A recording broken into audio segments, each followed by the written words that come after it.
Houston, our instruments are showing that we have a incoming message from deep space. Repeat, Houston, we have an incoming message from deep space.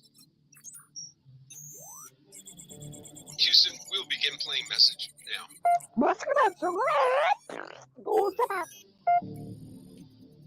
Houston, we're going to try and translate that up here. Hold for translation. Translation complete. We'll begin playing message now. Hey, it's me, Melissa.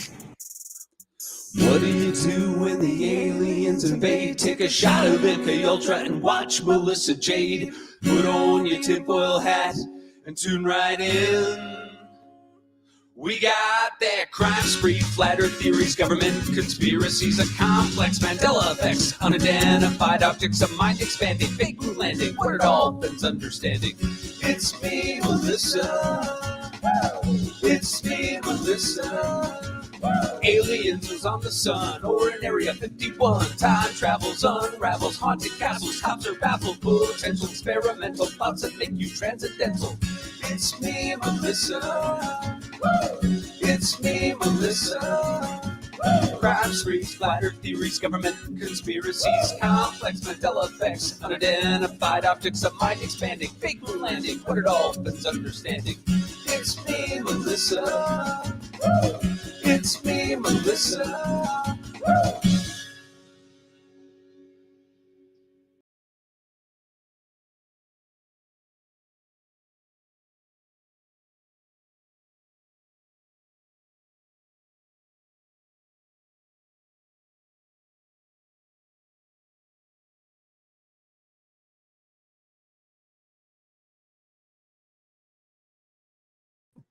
Hello, everybody. Happy hump day. Hello, destination. We have Creative Minds, Dog Mom, Nick's Fix, Aries. I hope you are recovering well, Aries. Lovely seeing you. Hello, Angie, Kathy R, Claudia, Chicken Shite, Harlot, People Me, My Meat Feet, Natasha, Little Red O, Kathy R. Let me see. Scrolling up, Grateful Mama. We have Shacto, Anna Cassis, MK says, woo! We got Pointer Lover, A Million Sparkles, Nana Banana, Roro is not lost in the upside down. We have Crime Crochet Cloth A, Amanda. We have, let me see, Blue, Kimberly Mack, Jeannie. Congratulations on your membership. We're happy to have you here. Trio Girl Mom. Thank you, Trio Girl Mom. Let me see. We have Kathy R, Jenny B, Leanne S, Poor Linda. Who else do we have? Trying to do no repeats. Fragile like a bomb. Forgets and Shiggles. We have all the best. Keith. Hey, Keith. Emily. I think I'm pronouncing that right? It's Emily, but with an A. I hope so. Deborah, J Lord, Julie, Petunia, Sherry, Lydia Jade, Angie, my other Michelle. Okay, let me jump down. Robin. Hi, Margie, Leslie. Oh no, you do not ever apologize. Please babble away. That's what we all do here. Hello, Elena. Neat Noodle. Thank you, Mindy. That's very kind of you. Mindy just gifted a membership. Congratulations to whoever received it. We are so happy to have you here with us. And please thank Mindy in the chat. Before we start, oh, I'm sorry, it's Amelie. Is that how Amelie? It's a very pretty name, honestly. Amelie.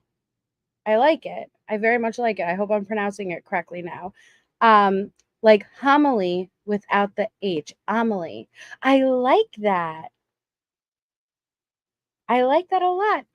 Thank you, Dog Mom. Dog Mom just gifted a membership. Congratulations. Please make sure to thank Dog Mom if you received it. So many amazing people. And I know this is going to be cheesy. It's going to be cheesy. But before we start, I wanted to thank you guys again. I know it's cheesy, but for real, like I feel just so blessed. I have such an amazing community, and I share this community with so many others, but I've I've had a channel for a very long time.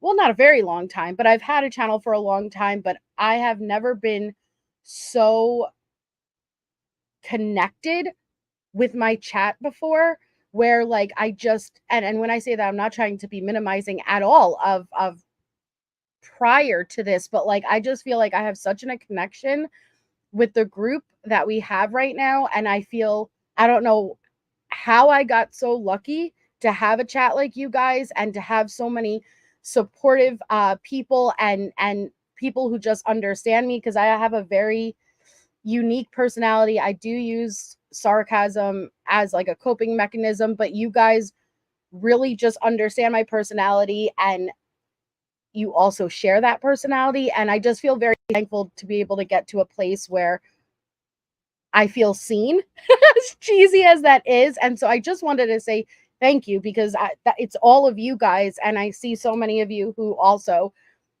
appreciate the chat and the community that we have here. And so I just wanted to thank you guys, because I really look forward to coming on and to hanging out with you guys. And when I don't, I really do miss you. So thank you for all being here, and being who you are. And Elena, my lord, now Elena just came out and gifted 10 memberships. Thank you so much. Please, if you aren't a member and you may not be able to afford a membership, please opt in. We have a very, very generous community here. Everyone looks out for each other, and you are bound to receive one if you don't automatically get one. So please make sure you're opted in. But thank you so much, Elena. You are beyond generous. Congratulations to our recipients. Please make sure to thank Elena in the chat. And I know, Elena, I've gotten many, many comments under videos for people who may not be here at the time that they're gifted, but they always come back and thank you. So thank you so much. It's so very kind. And thank you to Tiffany. Tiffany also gifted a membership. You guys are amazing. Congratulations. Please thank Tiffany if you also just got gifted a membership. You guys are an amazing, amazing community. I do, Aries. I fell into Star Wars only during COVID. I never watched Star Wars, but I really do like Star Wars. And of course, I like Deadpool. Who doesn't like Deadpool? Hi, Pointer Lover. Hi, Shauna. Yes, Chloe Moon. Hi, Tess. Um, Leslie. It's not for everyone, and I totally understand that. But that's why I think I feel very blessed, is because I finally found a group of people who understand me, understand when I may use sarcasm. I'm never trying to be disrespectful. I feel very blessed. Emily says, "Oop, I really do love this group. I recently walked through a very difficult few months on a heartbreak, and you guys have no idea how much you help." Well, and I'm so happy. Hi, beach lover, Megan. I'm so happy because I feel the same. And so, as cheesy as it was, I just wanted to open up and before we begin, just say thank you guys, because that's all because of you guys. And I see how kind you guys are to one another in chat. And hi, Truth Hurts. That's everything I've ever wanted. And so thank you. Ro, I just choked on my words. Yes, you couldn't get into it. It's based on a true story. Anybody who doesn't know, I just started reindeer, baby reindeer last night, and I'm already like 4 or 5 episodes, but they're quick episodes. Also because I only have 1 season left of Vikings, and I feel like I don't want to binge it. Now I need to space it out a bit because I'm getting really upset that I only have 1 season left. So I started Baby Reindeer, and I'm almost done with it now. I guess I'm more than halfway done. But it's based on a true story, and the guy it's about wrote and produced it. So he wrote this. So I'm excited to see where it goes. So then I could look up the true story behind it. But I don't want to look up the true story yet, because then I'll spoil it for myself. Yes, Angie RN. Oh, Anna Cassis. It was okay, sweet Susie. It's quick. Yeah, Brandy, I would watch it. It's good so far. It's good so far. I love Vikings Loretto, and I know Elena does too. I love Vikings. I became obsessed with Vikings. You guys, it's on Netflix. There's so many episodes per season. Be prepared to have a crush on every character. It's real. Yes, Claudia. There's my Vikings people. I love Vikings. So I have one season left, and I am cherishing it, and I don't want to blow through it. I gotta slow down a bit. I can rope scal. I can. It was weird, but my kind of weird. Yeah, Little Red. So I'm on this autism spectrum and I have ADHD. I have ADHD also, and I'm a big goof. People look at me and think I'm normal, but I'm way not. I would never want to be normal, Pesa. I wouldn't ever want to be, you know? So again, thank you for being you guys. So up on the docket today, see you in Valhalla. Yes, Little Red.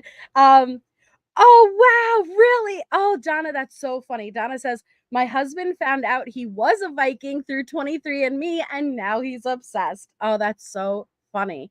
Okay, Leslie, I hope you get some rest. Yes, me too, Lydia Jade. Hi, Queen Bella. Hey, Wolfie. So up on the docket today, we took a pause and we listened to the Amy interview. So we're going to go back to continue with the calls. And I know this day is going to start off with the YouTuber. I believe the YouTuber is Kit Kat. You want to know what's interesting? We saw her in Allie's chat yesterday. And so I really hope they end up going on a panel together because I would love to hear her thoughts, her perspective. She spoke to Letecia. She was following her back then. Exchanged letters. I would really like to be able to hear her side. But we're starting off with that call. But I wanted to ask you guys, because we talked about going through certain parts of the trial, not the whole trial, just certain key moments, like maybe a couple of Dr. Dorothy Lewis moments, a couple of Harley moments, Al, like certain critical testimony that I think would be interesting going back and looking now with what we know. So just let me know when you guys want to do that. If you guys want to wait, kind of continue on with the calls, or like pop up and do it in between, take a pause like we did with Amy's interview when we went through it. You guys let me know. But I would also like to go back over Detective John Grusing's. We've done that before, but it's been a while and I had to take it off my channel, but I would love to do it again of when she was first arrested. That was really interesting too. So let me know what your guys' thoughts are. But now this first episode, well, not episode. First call is with the YouTuber Kit Kat. Well, and I think there's better sound quality now. So that's what I was saying. Do you kind of want to like pop up randomly? Like we'll do the calls and then like let's listen to some of Dr. Lewis's testimony in one of the lives, and then we'll listen to calls, and then let's pick up some of Harley's testimony. Whatever you guys want, you let me know. Yes, thank you. Yes, Winter Lover. We need to do another conspiracy night. You are right. Thank you so much for the super chat. But yes, another Bigfoot. You're the second person who told me that in 2 days. And Tess, I didn't mention it to you, but Maura Murray's birthday is coming. I think it's on May 5th. So we were thinking about doing the first episode with Mallory and stuff. Let me know if that's good with you. Okay. So, and thank you so much, Pointer Lover. Yes, we could go over whatever you guys want to go over. Just let me know, because I was like, all right, let's go through the calls. But we have a lot of calls. So if you guys want to take random breaks and do a random live with testimony or this interview, we could do that. You just let me know. Okay, so this first call is on March 18th with the YouTuber. And so let's just jump right into it. Today's Harley's 21st birthday. Wow. Thank you, Destination. Wow. Hi, Callie.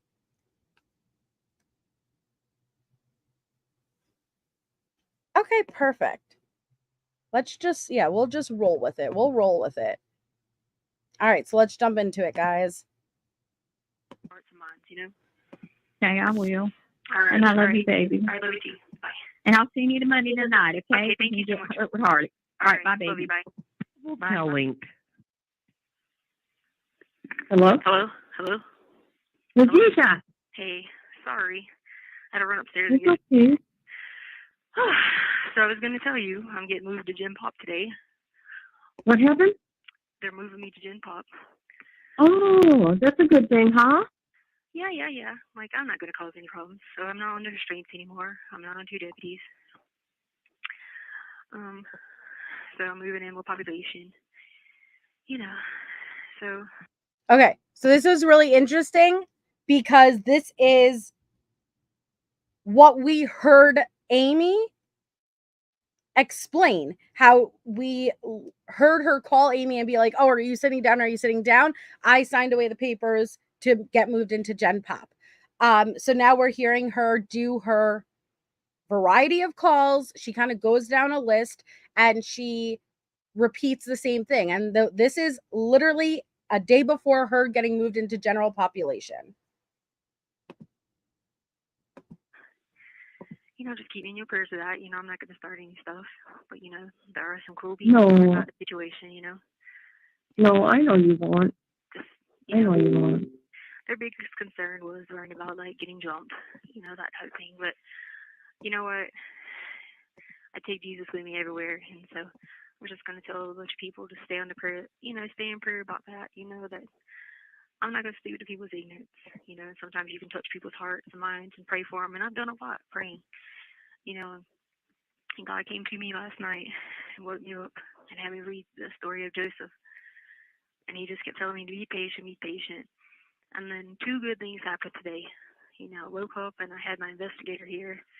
And she was like, she came and brought the computer. And she was just like freaked out. She was like, Now we heard her say the same thing to others. Hi, Grave. Yeah, always, Ashley. She always wants pity. Letecia believes that Letecia is the biggest victim of Gannon's murder. She can protect herself with those talentos. She sure can, Callie. She sure can. I do not like when she hides yes, she uses the Bible verses to manipulate, but again, the devil could recite the Bible better than anyone.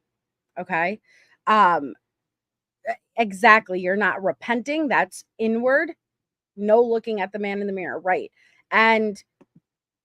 But at this point, she is telling people that she had her private investigator in, and now that she's going the pro se route, I could imagine that they're not going to have open communication with the lawyers, right? Because she's going pro se.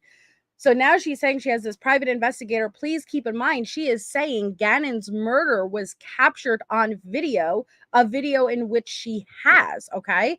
So she's saying this private investor came in, she gave her access to this backup secondary iCloud account, and she's just blown away and freaked out at the amount of overwhelming evidence Letecia has to back up what she's claiming. Hi, shits and giggles.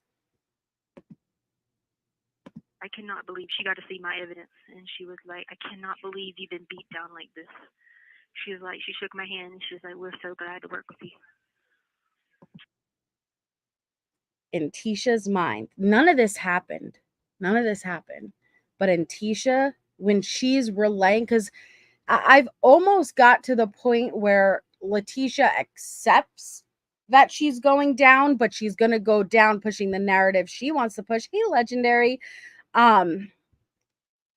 Because she's making it appear she almost cared just more about what people thought of her.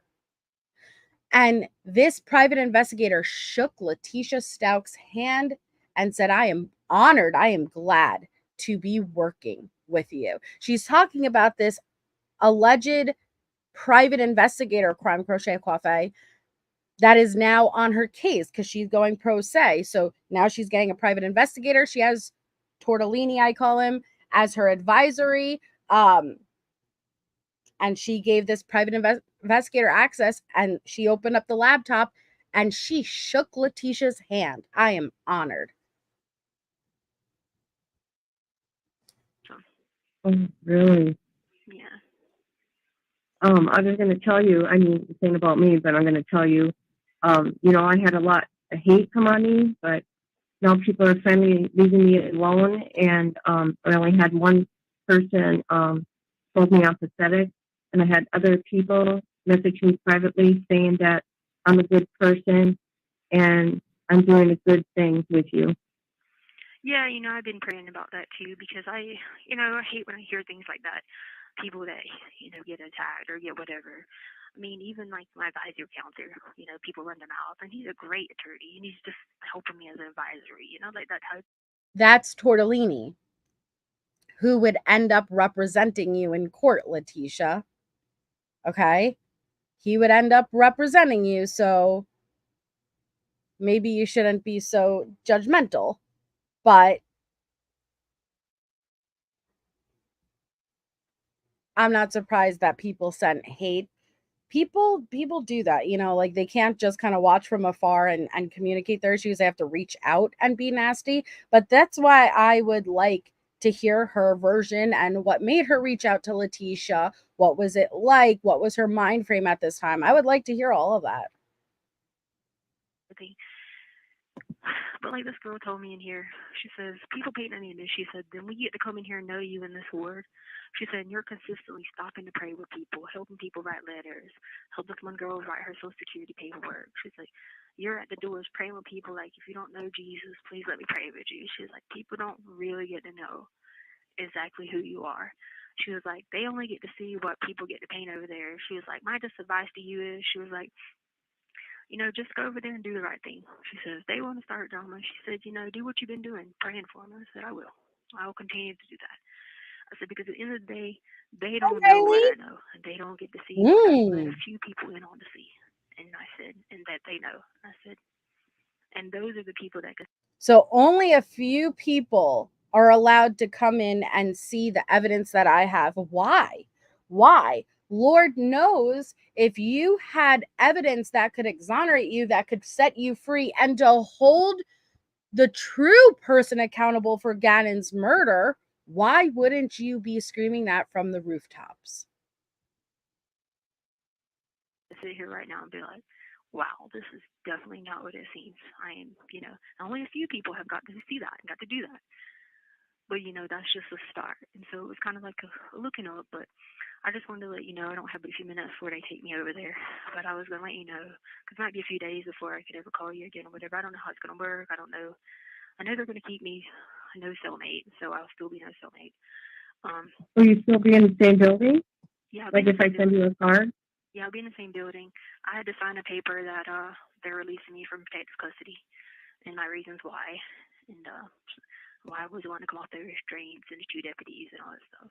And like I've been in prayer, I've been in prayer for a long time about this, but it's still going to come with a bunch of trials and tribulations because I'm going to be basically facing the media over there.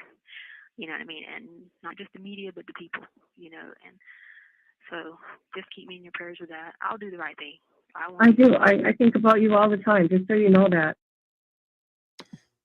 She had to sign paperwork. I'm curious what that paperwork would be, but she had to sign literal paperwork that, yes, I am aware of the risk. I am aware that I am a high profile case and there is a grave amount of danger that I'm going up against by being moved to Gen Pop. And you're literally signing that if something indeed happens to you, you or your family cannot sue. I don't know what media she's referring to in Gen Pop. And I tell everybody that I will not be mean to you, and you're kind to me, and we have a different kind of relationship. Yeah. And so I called a few people real quick to let them know to be in prayer about it and to let, do the right thing. It helped me mentally because I've got worse. I was sleepwalking last night. I mean, I was freaked out. I was thinking they were trying to tell me to hold that the Mexican Mafia. I had to join the Mexican Mafia, or they were going to hold me for ransom because I didn't want to be in the vampire group anymore.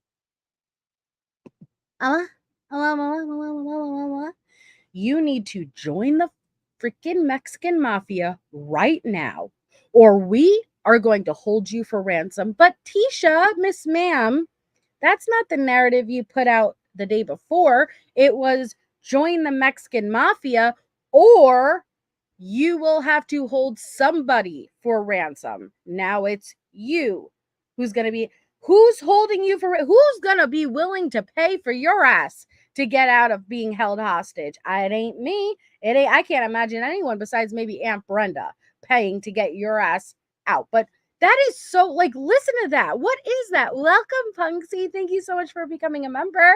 We're happy to have you here. Thank you. What sense does that make? You need to join the Mexican mafia. We are so desperate to have you part of the Mexican mafia. You have qualities that we want our mafia to have. You have strength. You've exhibited great talents. We want you part of the Mexican mafia. And if you don't, we're holding your ass for ransom. All because you do not want to be part of the vampire group anymore. There, I got a bunch of thigh slabs in here, Kathy. It doesn't matter. Like, I don't get it. Hi, Kathy. Hi, Jennifer. It's okay, but go on, Tisha. Anymore. And I mean, it is getting worse mentally if I don't have some type of, because I'll have more time out, you know, and I'll be able to like listen to a radio and, you know, like that type of thing. And so I just been praying, God, I'm losing my mental ability here. When I finally got someone on board who can help lead me in the right direction, King, you know, who's gotten a chance to get my evidence, I finally got that and I'm losing it, you know. And he came to me last night and was like, nope, you're not going to do that. And Keep your mouth breath to yourself, Tisha. But again, the way she depicts going in and out of mania, dissociation, moments of crazy, that's not how it works. It's not how it works. me last night and was like, nope, you're not going to do that. And he woke me up to read the story of Joseph. And I did. And, you know, some good things happened today, but there's still going to be a lot going on. Because, like I said, I'm facing a massacre going over there, you know, but everything I'm going to do, I do in Christ, you know, and I'm just going to be praying for them before I go over there, and I thought I'd tell a few people too, you know. But, I'll keep them on first for sure. Yeah, I didn't know if it was okay for me to send anything because you're doing your own attorney work. Riley said, breathing her hot air all the way through Kit Kat's phone, like when she did, like Kit Kat's hair blew. Ew. Ew. Thank you, Maxie. That's very kind of you. Congratulations to anybody who just received a membership from Maxie. Please thank her in the chat if you just received it. Thank you so much. That's very kind.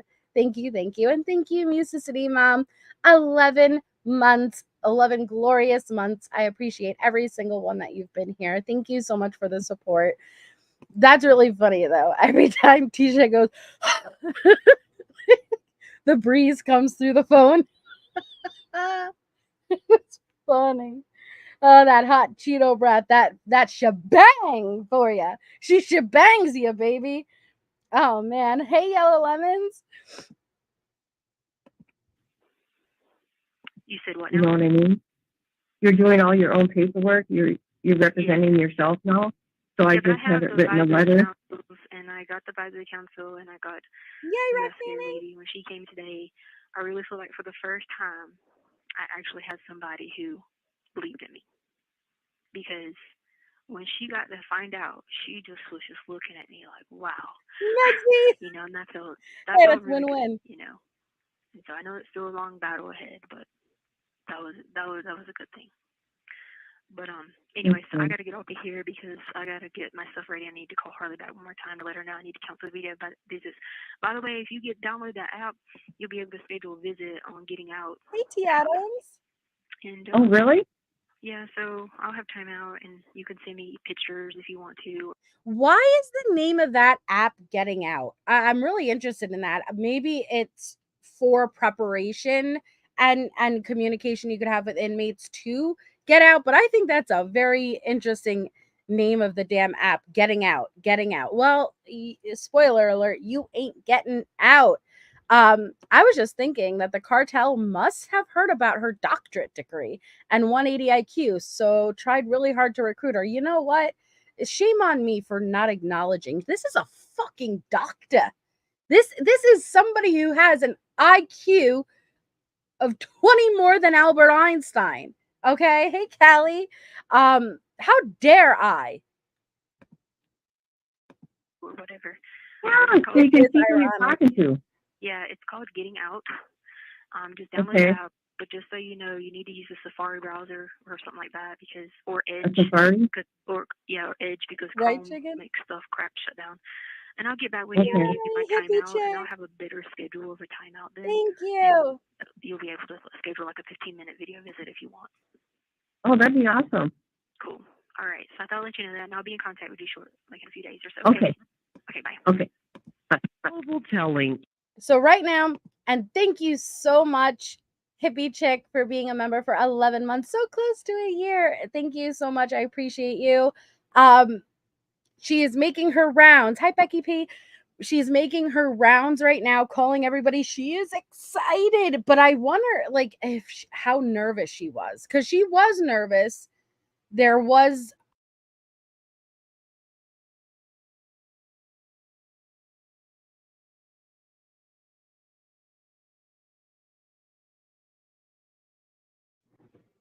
Can you guys hear me? Something just happened with my computer. There is a high chance. Let me know you guys can hear me.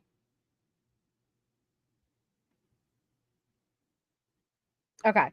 There's a high chance that she is going to get jumped, because you have to realize she hasn't been in Gen Pop yet since she's been arrested. And so, there had to be a level of her being nervous. Thank you, Mindy, for 2 months. That's amazing. Thank you so much. It's very much appreciated. It did. My thing said it needed to update, and it like cut off my mic. So I apologize, but I unmuted. So hopefully I could get through. It needs to be restarted, it says, for updates. So, but I think I'll be okay. Just let me know if it goes out again. But I wonder, how nervous was she? How nervous was she? And so that's why I'm going to be interested in a couple of calls from now, when she is in Gen Pop, to like try to gauge if she's nervous at all. But doesn't seem like she's giddy. So this next call, it's a quick call, but this next call is to Harley on the 18th. Again, all of these calls are on the 18th. They're back-to-back calls. So she calls Harley quickly.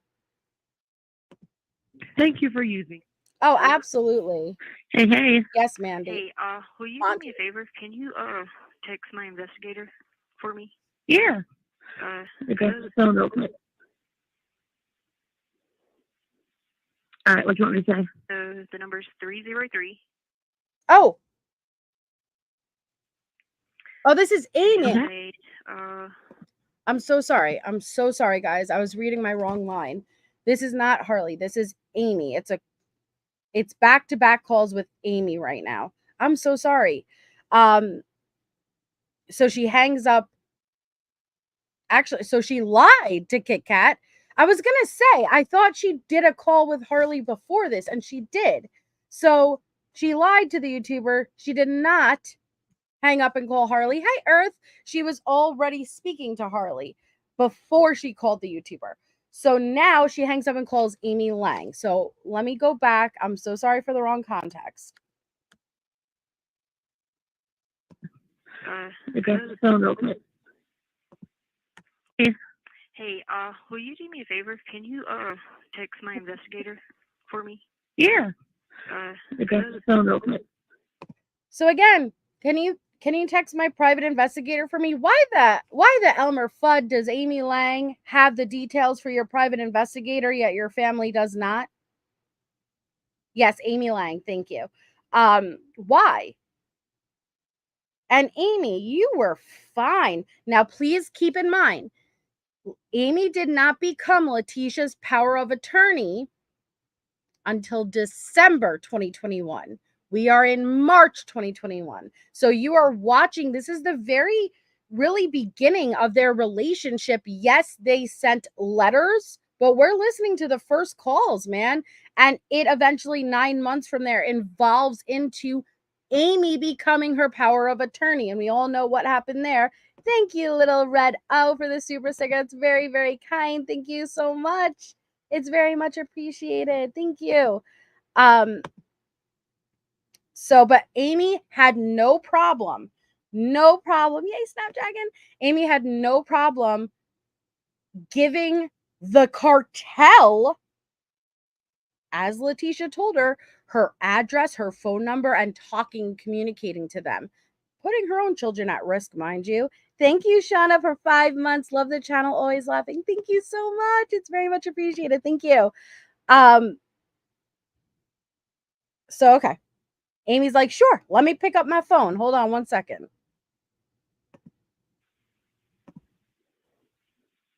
All right, what do you want me to say? So the number's 303.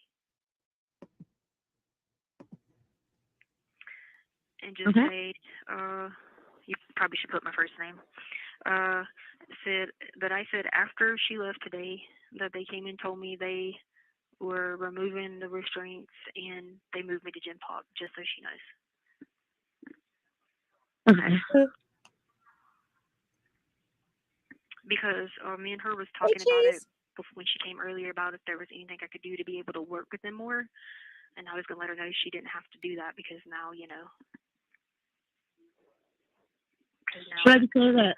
So she's officially getting off the FRAD restrictions.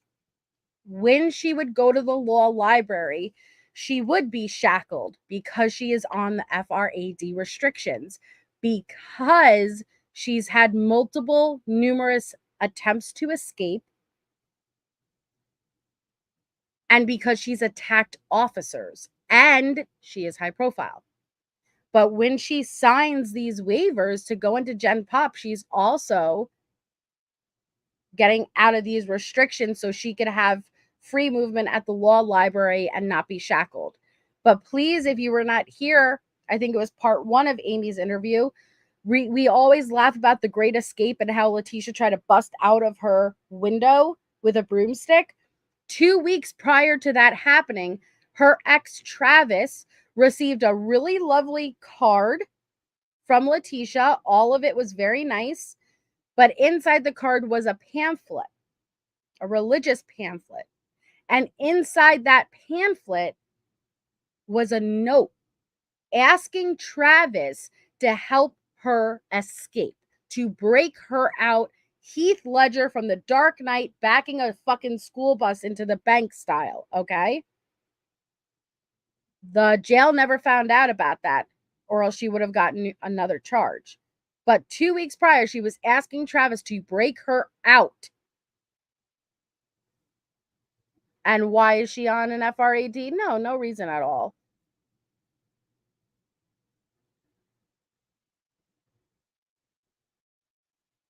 Okay.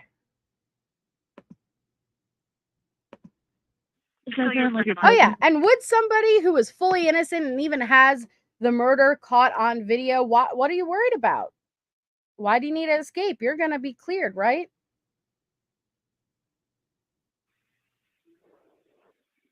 Should I declare that?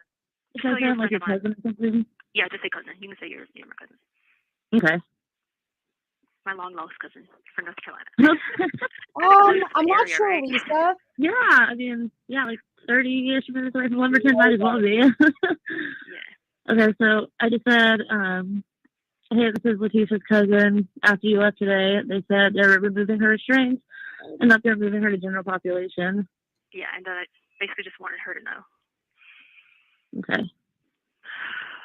Yeah, so I called a few people because I had to call my aunt and told her that I could order radio and stuff now so she could instead of taking from, because Harley's been using money in the account to pay for, living and all that stuff. And so she's like, oh, don't worry, I'm going to do it. So I called a couple of people and just said, look, I'm facing a big battle going over there, but they're letting me try it, and they had me to sign a release form. I said, basically, they're saying it's on you, is what they're basically saying. You know what I mean? Which I get it, because their job is to protect people, so they're saying it's on you for signing this form. So I just said, y'all know how I am. I grew up in a very crazy place. I Really? ain't scared, but I didn't cause trouble. I said, but I'm facing a big battle, and I said, let's just be in prayer for these people, No. Yeah. I said, you ain't got to worry about me doing drugs. I said, 'cause I don't do drugs, and they bring the drugs in, you ain't worried about me doing that. I'm telling you, there's something so fascinating about the drug part. There's something so fascinating about the drug part because she's constantly putting down anybody who uses drugs. Hi, Kelly B. Anybody who uses drugs. And her first chase, Harley's father, passed from a drug overdose. Harley did not know that, though. Harley did not know that. Travis, she accuses Travis of being a drug user. She did the same thing to Al. We're listening to the calls while she does it. He was a user, he was an addict, he abused pills. We hear her mention it probably every live with one of the phone calls. There's just a bunch of addicts in here. There's just a bunch of drug users in here. What was her thing? I don't know what it was, but I think projection, but I just think it's another way of her being above. But did you guys, thank you to the person who sent me the article. Did you guys know that the fake cash belly filled with money was based off of something that actually happened? Because I was sent the article. If you guys want to see that, let me know if you want me to pull that up. I said it's just, the concern that they had the whole time was about not me behaving wrongly. It was right, Lexi. Or, being on the phone, getting, but that happens to regular people too. Right. And this one girl was on the phone and she was pissed because she was taking up the whole phone time, and so she knocked her out. You know what I mean? So, okay, I'll pull it up. I'm dealing with people who have lived this type of environment, but that doesn't mean I can't be praying for them. So I told my aunt to make sure she messaged my family, let them know about the prayer chain with that, and they were like, absolutely. Yeah. That's good. Your investigator actually just texted me back real quick. Did she? Yeah, she said, whoa, okay, thank you. Yeah, she said, whoa? Yeah. Well, okay, good. But then I just wanted her to know so she didn't have to look into that information, add more work to her, because we already have a shit ton of work to do anyway, Yeah, and honestly, this could actually go really well for you, because you were able to make a friend being where you were.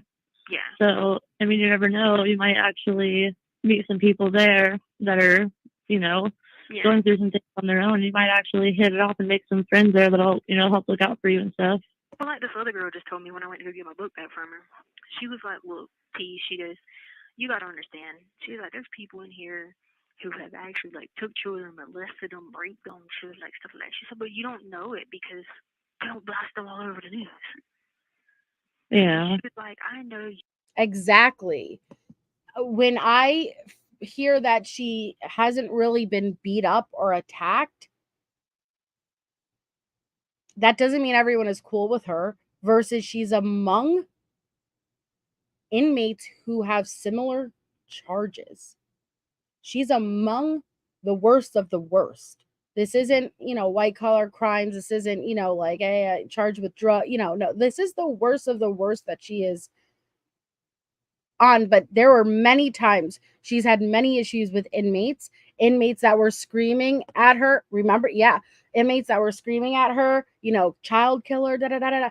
We've been through all of the incident reports. She is not allowed to be housed in the same pod with certain inmates because of the event of something taking place.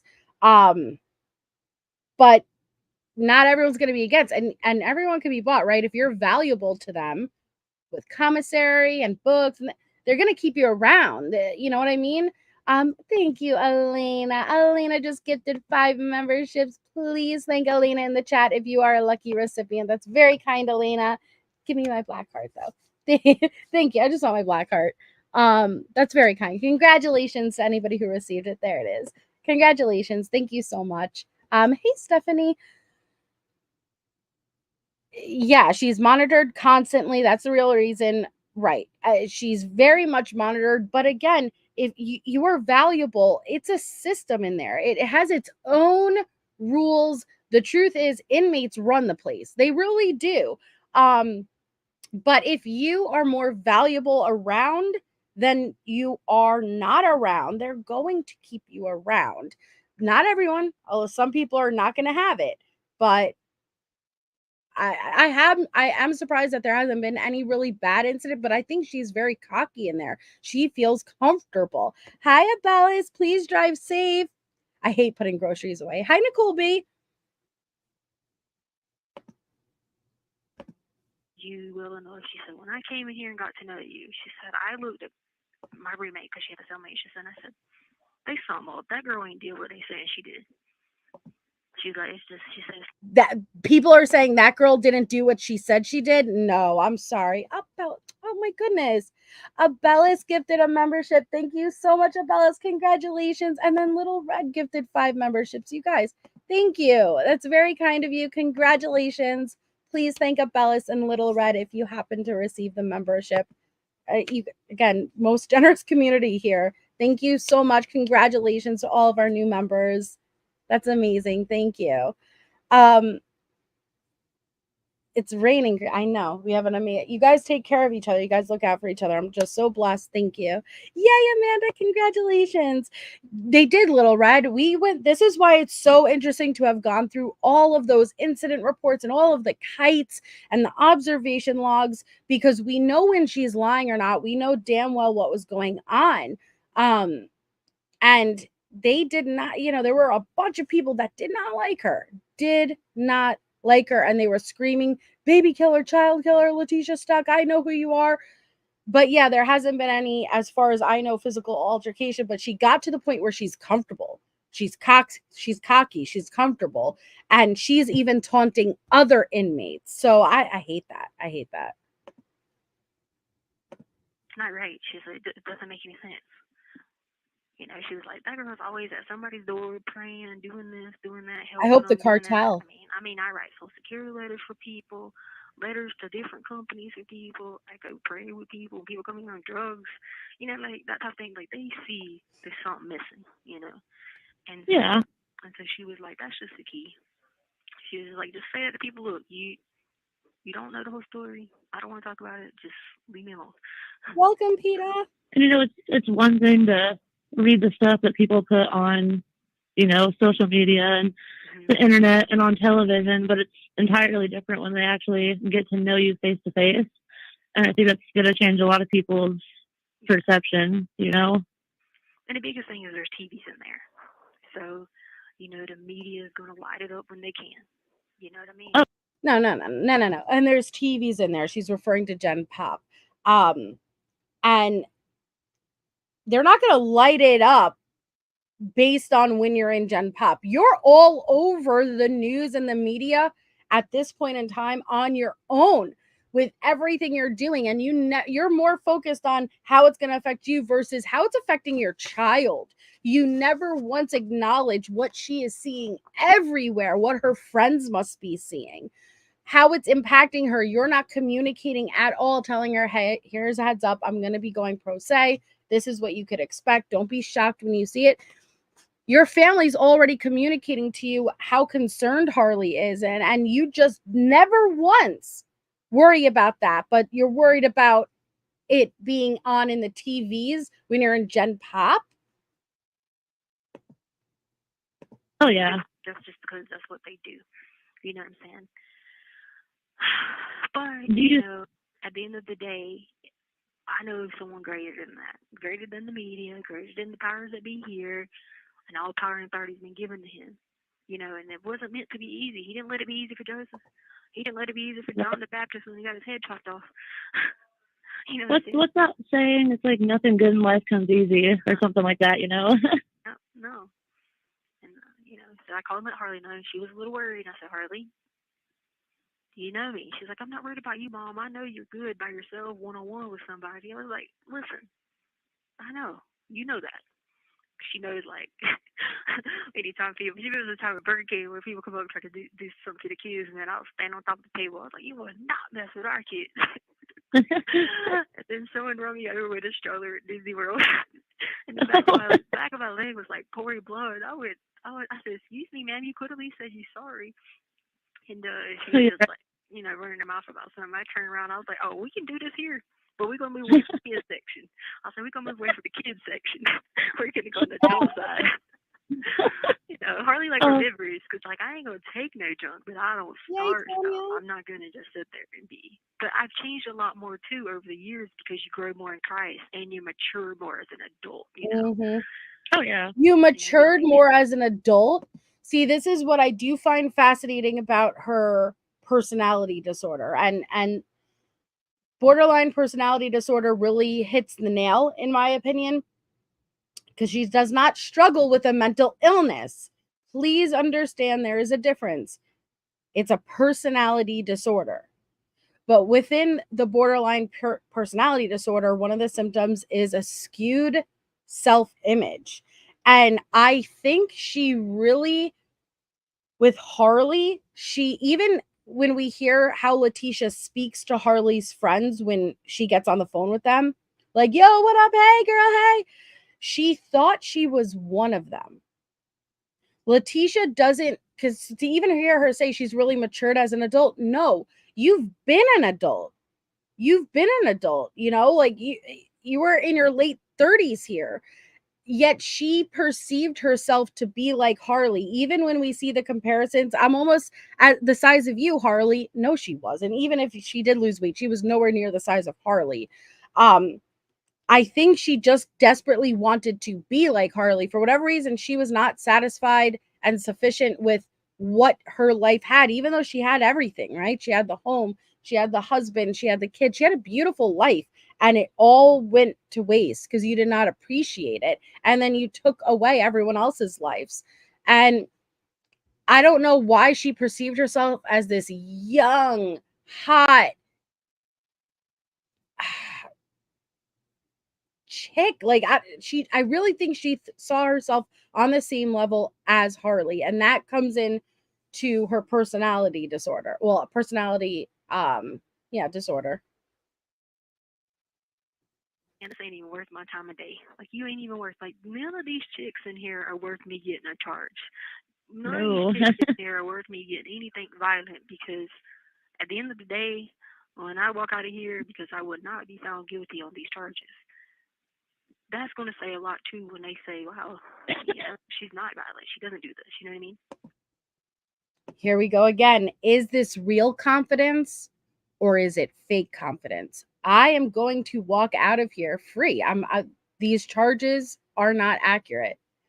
I really struggle between, is it real confidence or fake confidence? I understand everyone's going to be like, fake, but she made decisions based on real confidence, where she could have made a choice where, like, she could have struck a deal. She could have done things that are in her own best interest if she knew she was going down, but she didn't. She always made moves as if what she was saying was truthful. So I struggle. Yeah, and I don't know if it was the same for you. I know when I was younger, like a teenager, like, it was really important to me to prove a point to other people. But the older I've gotten, the more it's just easier for me to let people think what they want to think and do what they want to do, and keep to myself, because it's, less confrontation, less argument. Because when they took my stuff last night, I was sitting there I was crying, and I went to the Lord in prayer. And he came over me. It was almost like he touched me, and he was like, don't even send the kite. Don't even send the good. Don't even worry about it. I'll provide for you to rebuy that stuff. Hey, Tony. That's exactly what happened. And I didn't send it. I said, you know what? You're right, Lord. Don't need to send it. Sure, it might be an accident, but he'll figure it out. You know what I mean? And that was just how I was upset. Like you got, this is $8. This shit's expensive in here, Jeez, that is expensive. Not your money. Chapstick's $2. It's the kind you get at the dollar store. And the dollar store's already making a profit. Yeah. Bitch, you're in jail. It's not your money. What are you complaining about? All you have to do is bring to Aunt Brenda, and she's like, here's $5 million. What are you complaining about? But of course they're going to jack up the prices because you're in jail, you need it, and you're going to pay for it. Doesn't it suck? Maybe you shouldn't murder children. Colgate toothpaste was $4.12. Good God. Colgate, no. Colgate. We ain't talking about Pronamel. We're talking about Colgate. Yeah, so not like, even the like, good stuff. I know. So I'm just like, but you know what? He just said, don't do it. And I started Yeah, reading that book, and it was talking about, it was just saying Joseph's character and all that time just kept being, God is your will. If this is what you want me to be right now in this time, in this season, use me to make it a better situation. And Joseph, he became over the prisoners, and he used that situation to grow other people to Christ before he was ever released. You know? Right. I'm not trying to say I'm trying to be like Joseph. My point is, he will use you if you allow him, but you just got to stay with the image of Jesus. You can't go off being like Satan, acting fool, you know? Exactly, yeah. And I mean, like you said earlier, bleeding and everything, and I still never have disrespected them like that. well, like you said earlier, the brain is a really powerful thing, and sometimes, you know, thoughts come into your head, you can't really discern whether or not it's a good or it's a wrong choice. Yeah. But, you know, I've always gone with my gut instinct, and my gut has never led me wrong. So when, you know, I get caught up in situations like that, you know, I go with my gut, and I go to God, and I try to figure it out that way. And I'd say I'm pretty successful at making the right decision most. I'm gonna object on that one, Miss Lang. Any objection? All objections. Did you just say you're pretty good at making the right decisions most of the time? I object. Tisha, do you think Amy Lang makes the right decisions all the time? No. Yes. No, sir. I mean, John, no. I think you should stop listening to your gut because that's probably just some gas bubbles, okay? Your gut is not leading you in the right direction because you became a child killer's power of attorney, enabled her, hyped her up, then turned on her for your own profit. So cut that out. Through the time, I still slip up because I'm not perfect, but you know, I think you'll do just fine. I mean, you've got the right ideas, and now that you're going where you're going, you're going to have a lot more access to other things in the commissary and things like that, right? Yeah, and what she was saying too, she was like, and be clear, that's really why she's moved to Gen Pop, which, to be fair, I can see that makes sense. You have access to everything you don't have access to there, but that's what she's looking for. There's things in the commissary and things like that, right? Yeah, and what she was saying too, she was like, the investigator was like, we can help you so much more. She was like, even if you end up getting a hired attorney.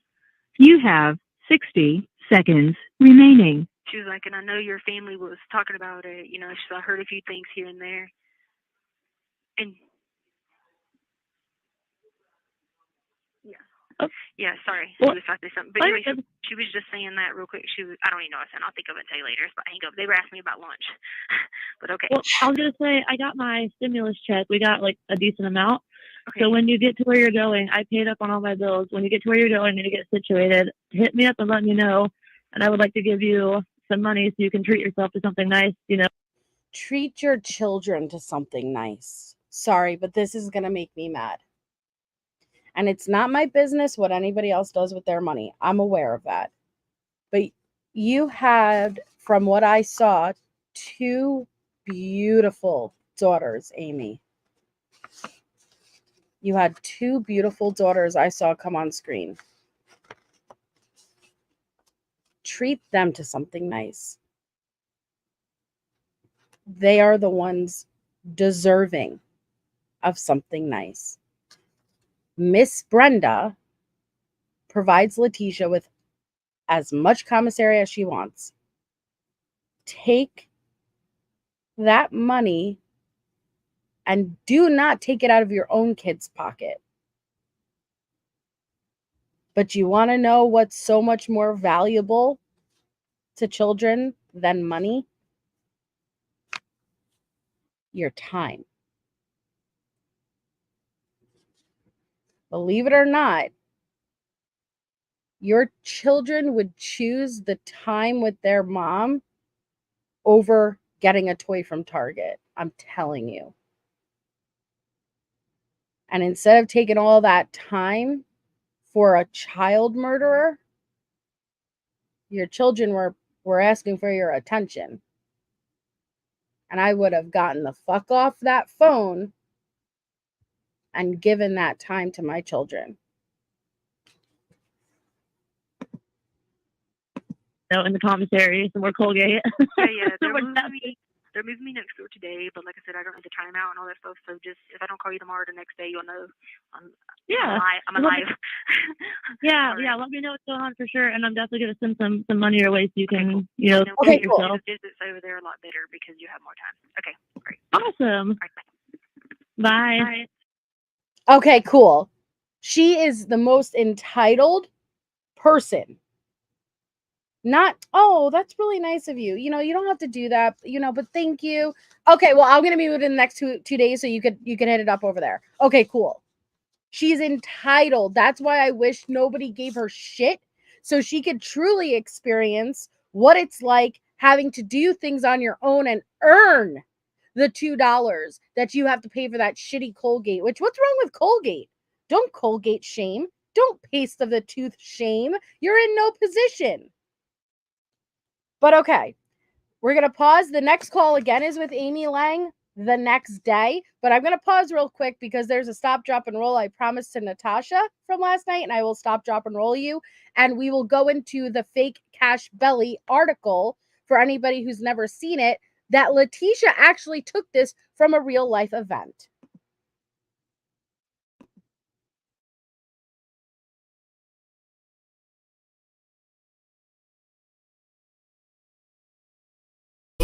For the interviews, because I don't have any fancy clothes. You go to my closet, you take whatever you need. You too, Brennan. You guys got to look sharp. It's the most important day of our lives, okay? Okay, Dad. What's your name? What's your age? Where you from? What's your sign? Who you love? What's your style? What you do? What you drive? Stop, drop, and roll. Do that. Do it like a pro. Do that. Stop, drop, and roll. Do that. Do it like a pro. Do that. Hit top, rollie, boy, we know you phony. Take her to the mall and buy her what she want it. Already smashed, so I'ma let the homie. RP my cash and RP a Kobe. If you're born in September, then you know you're my type. If I see you on Tinder, then I gotta swipe right. If you're born in October, then you're just like me.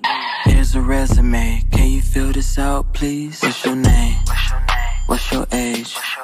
Where you from? What's your sign? Who you love? What's your style?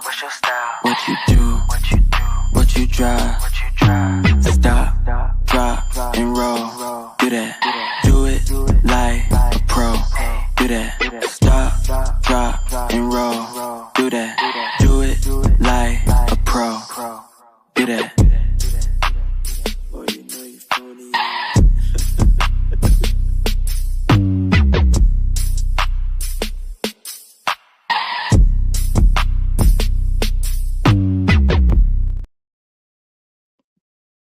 Okay, there is our stop, drop, and roll. And Elena just gifted 5 more memberships. Congratulations to everybody who received it. Please make sure to thank Elena if you are a lucky recipient. Thank you so much. You are beyond generous and kind. And there you go, Natasha. I'm so sorry I forgot to end out with it last night, but I'm glad you reminded me. Thank you. So I will never not get that image out of my mind. Okay, Samantha, are you talking to me? If you need to reach out to me, you could reach out to my email. Yes, you could email me, absolutely. And hold on, there was just somebody.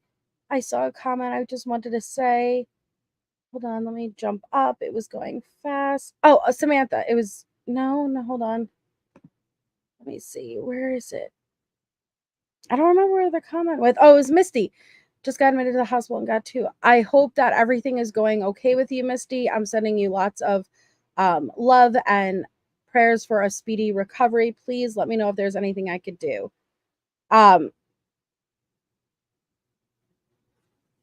Okay. So she actually took this. Hi, Crichton. Thank you. She took this from a real life event. I did not realize that for a while. Okay, shits and giggles.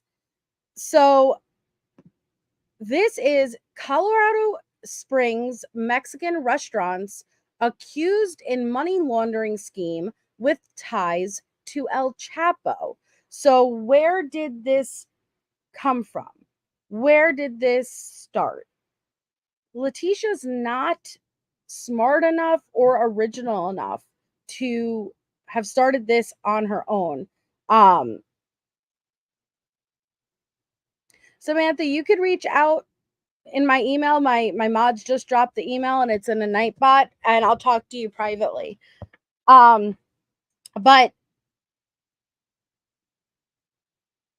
she's not original enough to even think of it on her own. She saw this, and this is really interesting. Thank you again, Crichton. There's my email.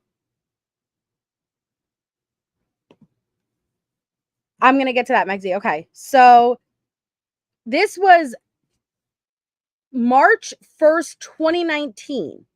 So the murder is January 2020. So it was with less than a year, Megzy. So this is really interesting.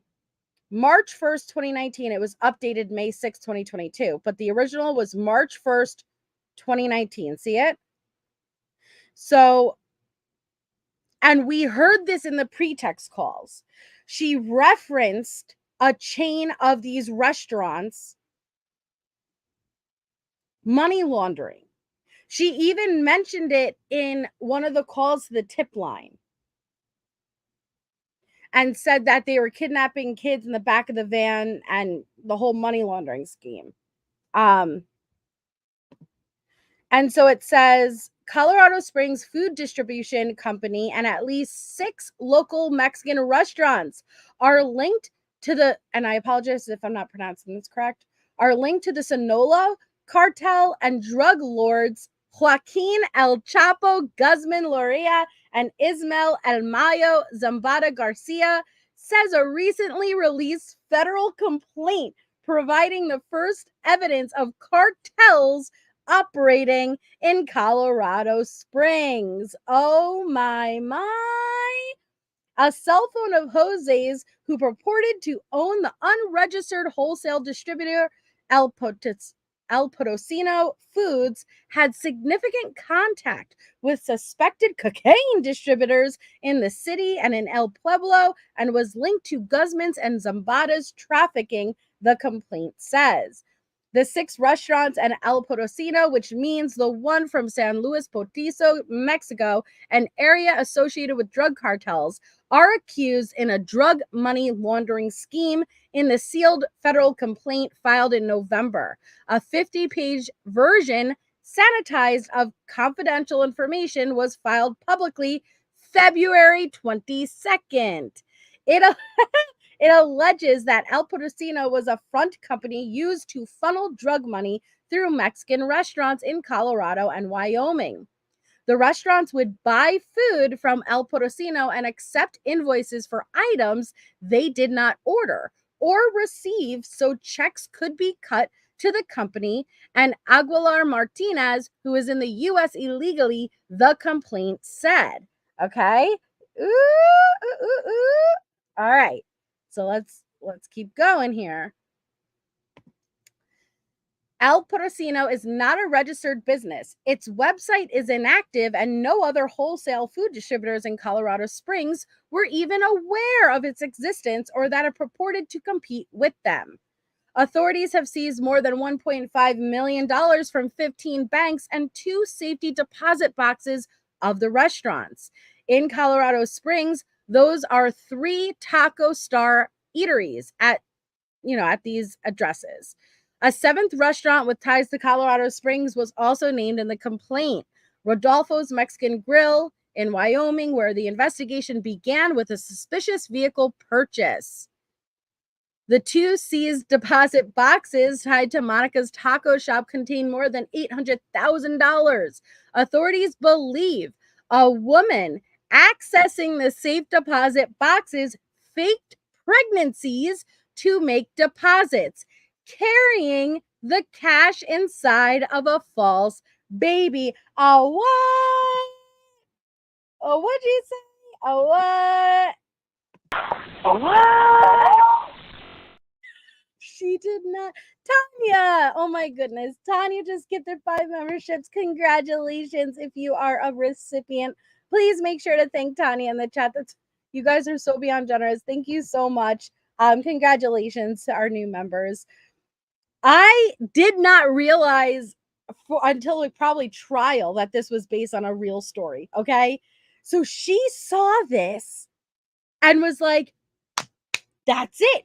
I'm going to claim that I was approached by these people in this money scheming business and that this literal woman came into my car, but she wasn't really pregnant. She had her.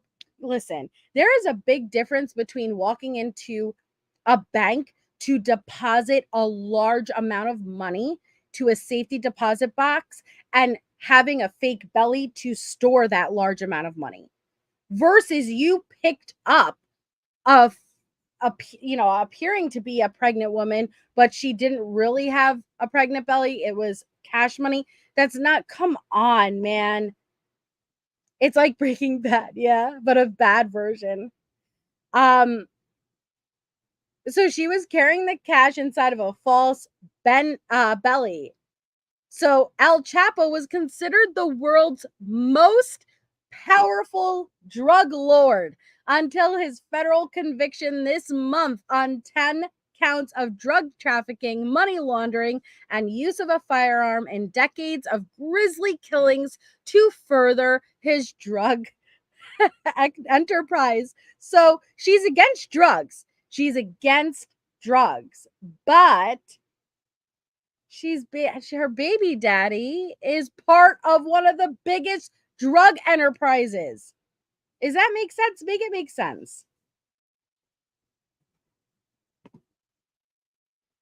His Sonora cartel is one of the world's most prolific, violent, and powerful drug cartels, moving billions upon billions of dollars in marijuana, cocaine, heroin, and methamphetamine, the U.S. Justice Department reports.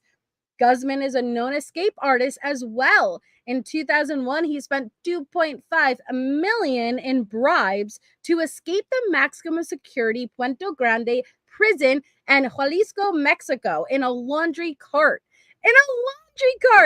And in Tisha, she takes influence from him. And in 2015, he crawled through an opening in a shower area that led to a mile-long tunnel, escaping the maximum security Altiplano Federal Prison near Toluca, Mexico. Oh my God, she gets her inspiration. This is what it is, guys. Dear. He later bragged to movie star Sean Penn, I supply more heroin, methamphetamine, cocaine, and marijuana than anybody else in the world. I have a fleet of submarines, airplanes, trucks, and boats. Now, Guzman is expected to be sent to Colorado's maximum security prison in Florence, the U.S. Penitentiary Administrative Maximum Facility, better known as Supermax. He faces a mandatory life sentence with no possibility of parole. Zambada now is assumed to head the Sonora cartel. The Colorado Springs restaurants, meanwhile, all remain open. Albert Tacos did close briefly after funds were seized, but it has since reopened. In 2017, 16-year-old Nathaniel was shot to death in Albert Tacos while eating with 3 friends, 2 of whom were shot. No arrests have been made, but a cashier told the Gazette that all employees in the restaurant that night then returned to Mexico. Bam! It's based off of something that really happened, guys? What do you think?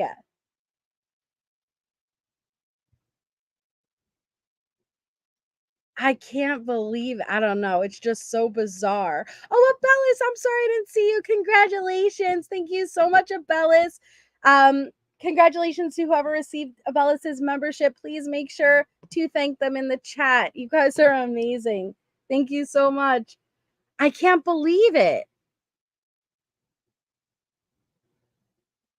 Why, Wolfie? My sound didn't go out, right? You guys heard all that, right? I was yelling. So yeah, he owns a fleet of submarines. That's how they're and it's true, guys. It's true. How do you think they get that many drugs in and out? This is like a much higher up level. Oh gosh. It's crazy, man. It's crazy. So she read. Okay, good. Thank you. Oh, Natasha. Okay. Thank you. She read that article and was like, "Yup, this is how I'm going to get off the hook. This is literally, I'm going to intertwine myself in this." And since then, it went from looking at that article and creating a false narrative off that article into literally having a son with Edgar, number 6 down the line in this cartel. Give me a break. Okay.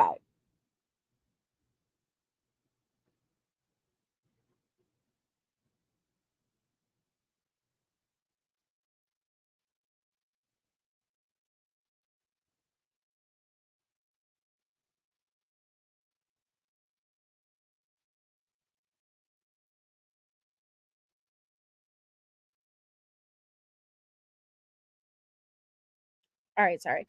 All right, so this next call is again with Amy Lang, but it's for the next day. It's for March 19th, okay? Link. Thank you for using. Hey. Hey, what's up? Oh, my head hurts so bad. What's going on today? Oh, I just feel like the pipes are gonna fall. I'm freaked out. Everything is so different. I'm used to being in zombie mode. I'm freaked out thinking that the ceiling was gonna fall. I'm scared of soft stuff. Did you get moved? Whoa. I need to go back. What's going on, Tisha? Hey. Oh, I just feel like the pipes are gonna fall. I'm freaked out. Everything is so different. I'm used to being in zombie mode. I'm freaked out thinking that the ceiling was gonna fall. I'm scared of soft stuff. You're scared the ceiling is gonna fall and the pipes are gonna fall? You're used to being in zombie mode? What is happening here? I'm very confused, Tisha. That's weird. Okay. Carry on. Did you get moved yet? Or are you still? Yeah, no, I got moved, but like it's just weird. Like I haven't been around people, so I'm freaked out. I don't blame you. Brain. It's screwed. Like they jacked up my brain over there. Like I've been. Yeah, like I'm on after being in. Oh, I'm sorry. Go ahead. Sorry, I'm just saying it's like I'm on crack or something, walking around like shaking and freaking out, and I can't get enough water to drink. I feel like I'm about to pass out. Have you had any interaction with anybody else yet? Well, a couple of people knew me from the other ward, and they just kind of said stuff to the other girls, like, hey, don't judge people. You know, I had to go through the verbal part, you know, which is always.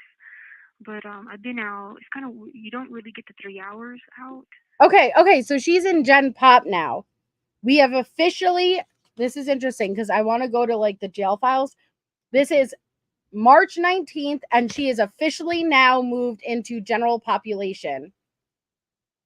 Yes, Nancy, great. Thank you. Because you have to lock down for like mids, and then you have to lock down for lunch and like all this stuff. So you really get like an hour and a half. Oh, okay. So not really much more than what you were getting. No, but I did hear a song for the first time. I got the tablet and I played one. Well, I was looking for a gospel station, but they didn't have any on there. They just had like I can't find where it says iHeartRadio, which I'm definitely not about to ask anybody. So I went through the little music stations and I played 2 country songs, which it ain't bad because you only get charged 3 cents a minute. Well, that's not bad. Oh, wait, they charge you to listen to music? Yeah. It's on the tablet. Remember the tablets that I can't do? And I think you can go in there now and message me. Or Oh, cool. I'll have to look and see. Yeah. because my name should show up on there now. So I'm going to call my dad when I get off here, too, and I'm going to have him. Oh, that's a good point. I don't even know why I didn't acknowledge this. There was only one call made on March 17th. And thank you for saying that, Monty, because I let you guys know when it was the 1 year of the murder to keep an ear out for her tone on the calls. Then when it was 1 year for her arrest. And I didn't think about it being 1 year from when Gannon's body was recovered. So thank you for pointing that out. And I apologize that on the 17th, I didn't make note of that. But there was only one call on the 17th. And yes, Little Red, what do you guys need? If you just say mods, they usually appear. But is there something happening? It is Little Red, but it's, it's what other word can they really use? I think it's harsh because of the situation, period.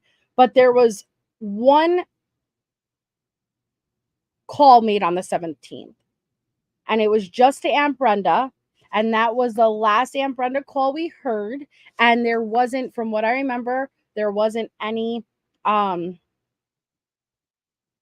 indication that it was impacting Letecia whatsoever, which is horrific and it's sad. But I'm not surprised after we heard what she sounded like and what she did on the 1 year anniversary of his murder in general. And it did not appear to impact her whatsoever. Yeah, body sounds a little bit better, but I can't pick and choose vocabulary. I don't think they meant it in a disrespectful way. Him put money on my tablet because that way I can like do music and stuff like that. You can get a radio, but you can only order $35 a week, right? And so I went over there and I ordered food, obviously. Zero reverse. Next time I wait, next week I'll order a radio. You know what I mean? Well, at least you're getting more benefits. I mean, that's good. I'm sure listening to music was probably awesome. It was weird. The song came on, I didn't know it. Like I'm very versatile in country music, and I before coming in here, you couldn't play a country song that I didn't know. So I turned it on. I got their tablet, put in my ear, looking at the tablet. They're all looking at me like, they probably think this girl is on some drugs or something. See, even that, you see how she's constantly making the drug jabs? I wonder where that originated. What in her life made her always go for the drug jabs? And I'm not sure what it was. I know, Little Red, I know. Yeah, you just came out of isolation for what? It's been a year now, right? Yeah, and then the one girl came over and she was like, "Oh, you're that chick." I said, "I'm not even getting involved in this," and I walked off. Yeah, it's the best way to do it. I told my husband yesterday when he got home from work about that. Yeah. And he was like, "How's that going to go over?" And I was like, "Well, I'm not concerned about, what you'll do or what you'll say, because I know that you can handle yourself pretty well. And like I said, you got your head on your shoulders. Grace. You know how people are, they like to try to provoke fights." Yeah, and you had to watch. I had to constantly stand here and watch my back because I don't know, they could.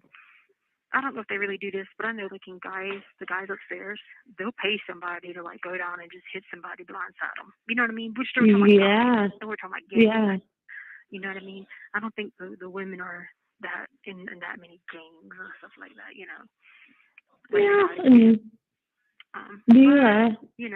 They might be. I don't know, but with this group, I don't talk to any of them. I don't know any of them from the old ward before. I wish I could have gotten the group that was on the bottom tier under me because there was 4 of those girls that came in the Alpha 2 that were like, oh my God.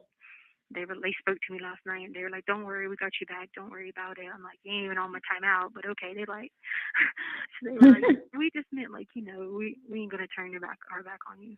And I was like, all right. But, do you have to like share, what do they call it, pods or whatever, just to share a pod with other people?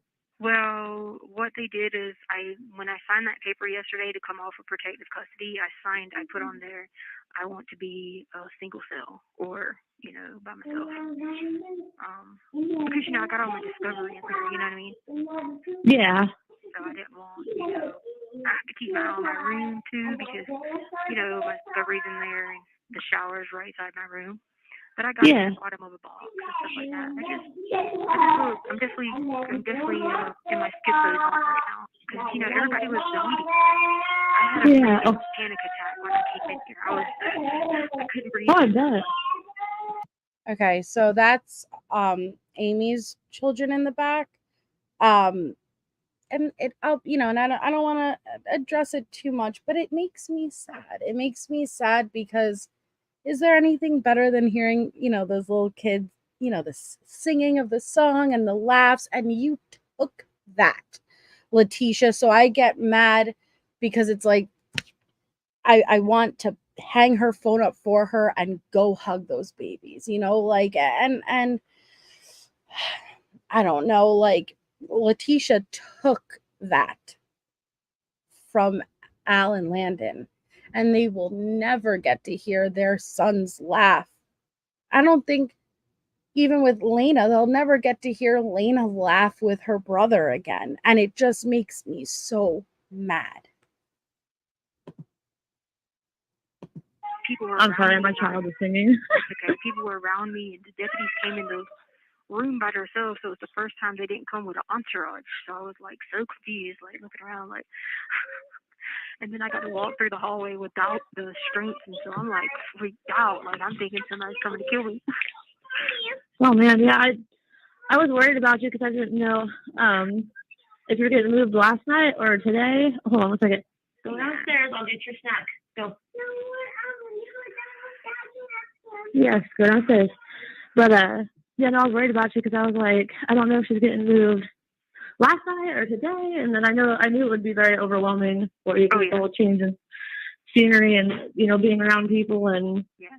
And I definitely said my prayers last night for you. Thank you. I didn't sleep because I didn't know, like it's just I'm just so in my schizo mode right now. Like I don't even feel this is real.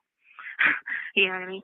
And so like I've had a hard time struggling with that, but I put on my armor of God. I woke up before I came out and I went over Ephesians 6. And I talked about putting on the breastplate of righteousness and my belt of truth and my gospel shoes and my helmet. A breastplate of a breastplate of righteousness. I don't know about that. The salvation, and I read Ephesians 6 and I prayed. And I said, I'm going to do that every day, and, just go through it that way. Oh, I was going to tell you something. You think you could tell that lady that they brought my hard drive, Discovery, but they said they're not giving them a copy. But they did bring mine and ask her, does she want me to bring it to the next visit? Yeah, hold on, let me... So they brought it to the jail, but they're not going to give it to her? Yeah, they're not going to give it to her. They said there'd only be one hard drive. And so they have the hard drive here under a lockbox. And okay. So so I guess I just needed to know, like, if she would just let me know when she's coming, I can take, because I have to get the hard drive out of a lockbox. Okay. I have to get a sergeant to do it. Yeah, I'm typing it up, that way I can grab my phone here. Well, put my phone on speakerphone in a minute and then text it. How do you want me to word it? So we'll say it don't matter. You can just say that I said they did bring my hard drive, and they said that the advisory council would not get a copy. Okay. And does she want me to bring the hard drive with me to her next visit?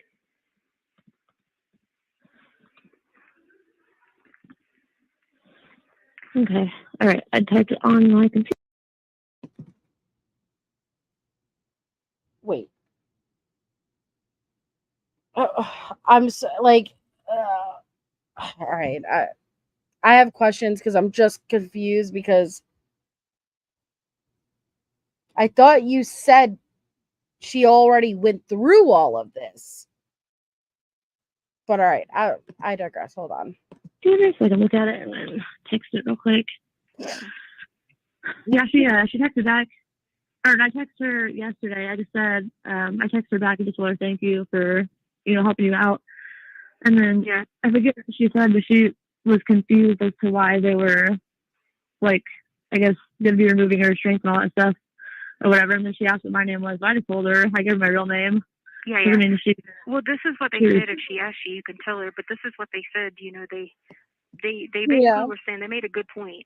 One of the people at the jail, they made a good point. They said, your attorneys never really mentioned that the restraints was impeding your process and working with your defense team.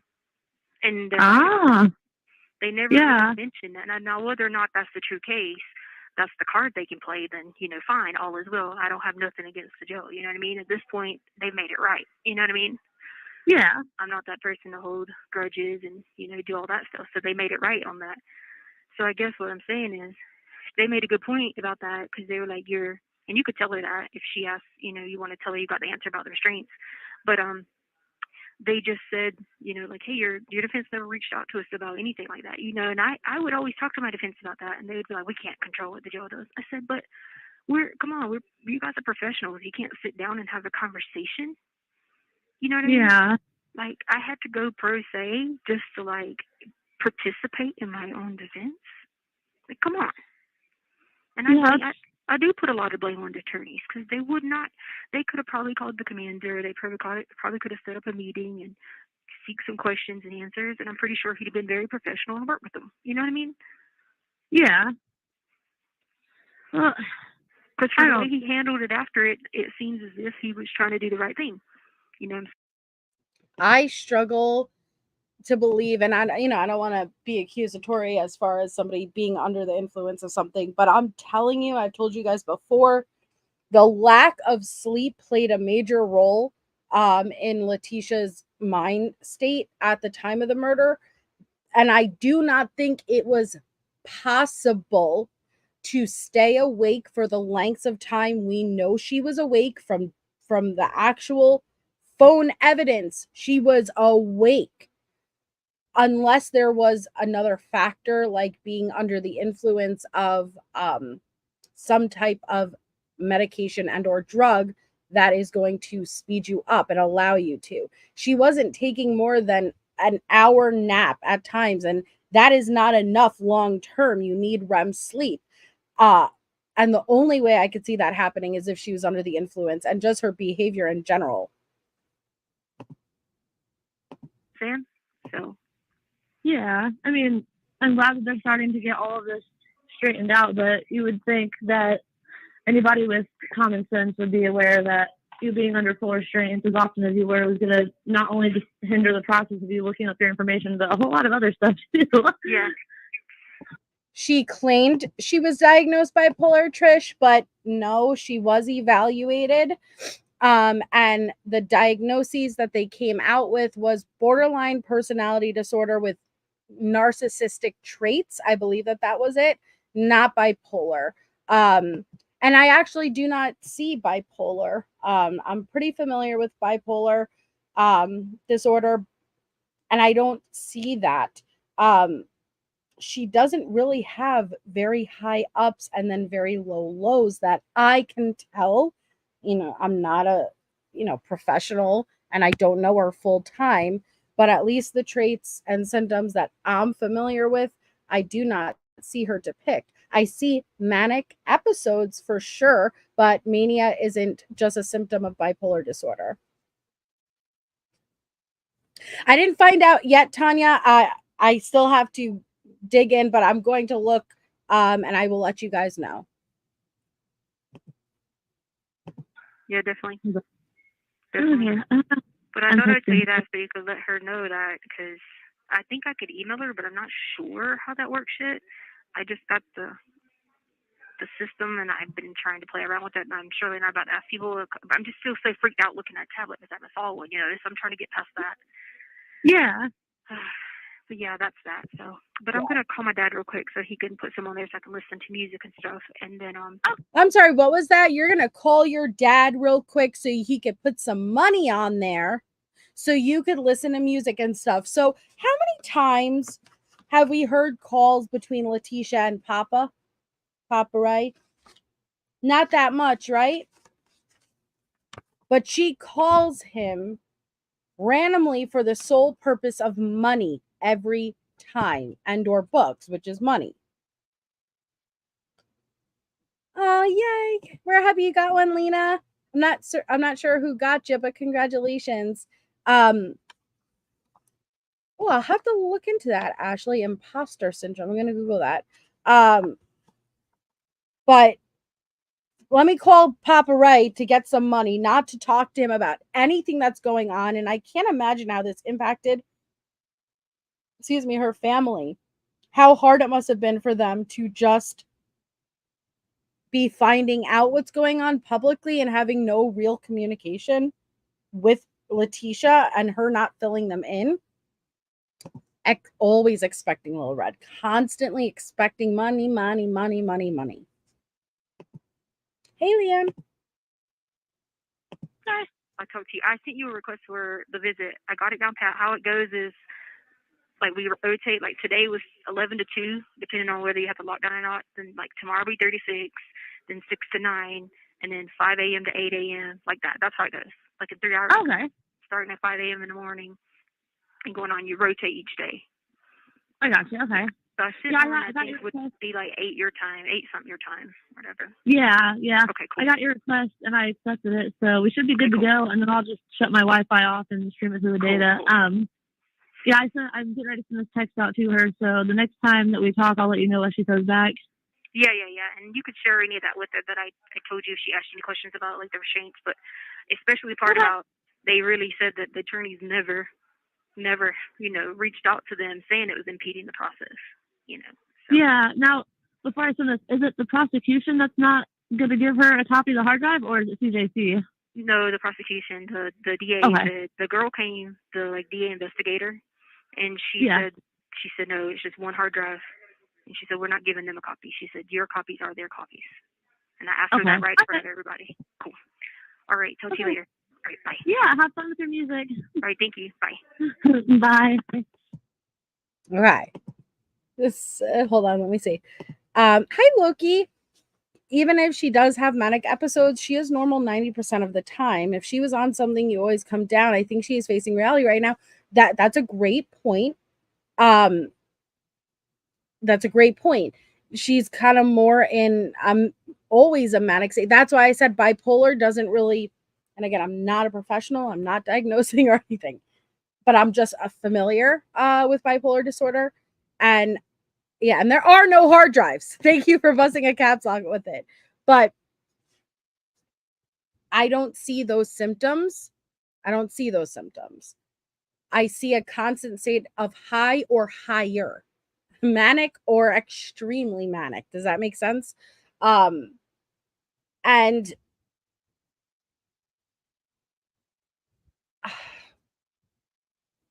that's why I think, I don't know, I really wish they would have tested her. I don't know. Oh no, Missy, it may have expired. House down the block, I think. Yeah. I do not believe that she has bipolar or BPD. I believe that she is just a spoiled brat and got her way. I think that's what, like I said, out of all the diagnoses, I think borderline personality fits best.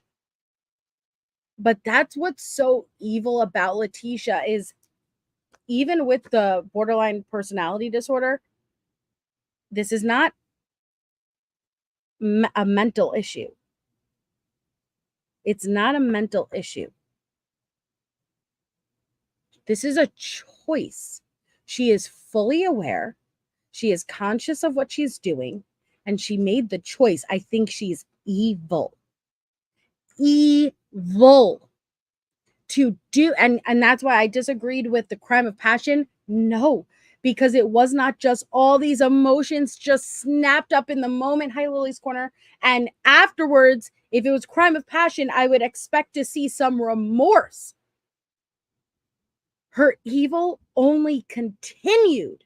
Her evil only grew. What she did to that boy, what she did to that family, to this day, to these calls, that is not a crime of passion where you found out your husband was cheating and a fight ensued and bam, you stabbed him. And okay, and then after it's like, oh my God, what did I do? That's not what happened. Her evil only continued and got, I don't want to say got worse because nothing could be worse than what she did to Gannon, but I would anticipate, did you even stop? Did you feel any remorse? Did you think about anything? No, she worked on it and accused those parents of being behind it.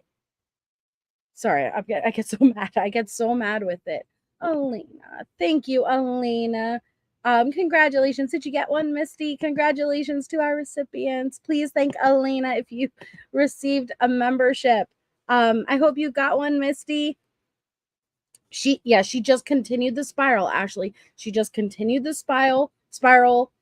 I don't know. And I want them to figure this out. This is why I get so stuck in this case, because I want to understand, because if you tell me that there isn't a reason Letecia is like this, it's going to terrify me, because then anybody with the right amount of traits can do this. And I don't want to believe that. I don't want to believe that just a person without an underlying factor of what would maybe contribute to this, they did it on their own. They did it on their own. That's Letecia, though. She did it on her fucking own.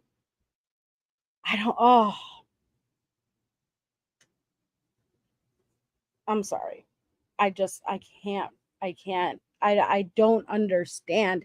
Out of all of the killers, even the Long Island serial killer, after, he wasn't caught for a while, but after he would kill, he would taunt the families. He would taunt the families and call from their child's phone that he killed. Okay. But they do it in the dark. That's the difference. They do their evil shit in the dark, and then they go on, put their suits on, and then go about the day, and you would never know that they are a horrific killer. Letecia does it in the light. I've never seen this. She does it in the light and turns around and claims that the parents of the victims are the killer. I don't, how? Yeah, Shannon Gilbert, exactly. How? It's an evil that there are no words that can express how evil this is. And you're telling me it's not mental illness? You're telling me that she is just a shitty person that is fully aware? It's,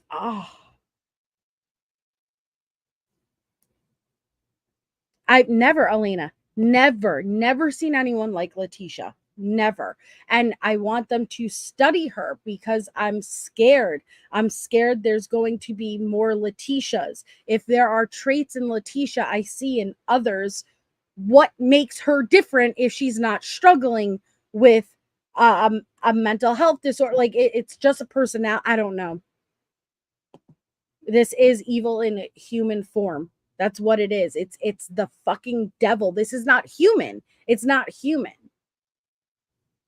See, I don't, and I would love to hear what your guys' thoughts are. I don't think that there are any more victims. I don't know enough about Chance's death. I know that he did have high levels of different drugs in his system, and so an overdose. I went through those with you guys. What levels of drugs he had in his system at the time of his death. I don't know if there was any foul play, so I have to go with, I don't think that there were other victims. I think there were victims of many different things Letecia did, and she definitely got physical, domestic abuse, yep. But I don't think she killed before, which almost, again, this is what she did, and it was her first kill, and it was overkill. Overkill does not even suffice. She murdered this boy 3 times over. And she felt nothing but disdain and hate for him after she did it. To this day, she hates that boy. I don't know what's wrong with her. Thank you, Bellas. Oh my God, MJ, you are so right. Rex Humerman, yep, did do it in the dark, and Kutisha in the light, great insight. I knew thank you, Bellas. But it's true, because it's not like, because I tried to question myself, and I'm like, have I ever seen this before? Okay, I've seen killers taunt the families in the dark when they're hiding behind anonymity. Have I ever seen one of them do it in the light? Not really. Not like this. Not when they've already been exposed and then they're still just openly with their face. It was Landon. She knows something. She's the one who took it. It was Al. Al did this. Al's part of it. I've never. Right, Tess. Exactly. She's got many other victims. I don't believe she has other murder victims, though. Unintended. We missed you too, Legendary. Can't really reach chat. Please drive safe, Lisa. But if you know, could you tell me if she has filed an appeal yet or not? If so, what is the base on? I do not believe she has filed an appeal yet that I'm aware of. I did Roro. I did cover. I actually went to Rex Humerman's house when a couple of days after he was arrested, and then I took the drive to Gilgo because I live very close to where he lived. He lived about 15 minutes away from me in Massapequa Park. And if I can go to the trial, I will be going to the trial. You think so, Simply Complex? Interesting that you say that. Simply Complex said she had something to do with the hit and run of her stepdad, in my opinion. And I think that's really interesting because we did hear that come about at the time of the murder, and to see what she was saying and getting out of going to work with that, it's interesting what was floating around in her head, and that was floating around in her head. I don't think she killed before, but I do think her behaviors were building over time, and she finally let loose on poor Gannon. She no doubt was abusive and hurt individuals by her behavior many times. Yes.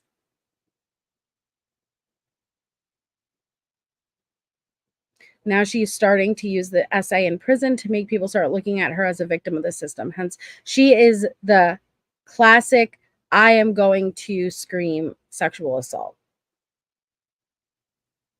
Hi, Real John Doe.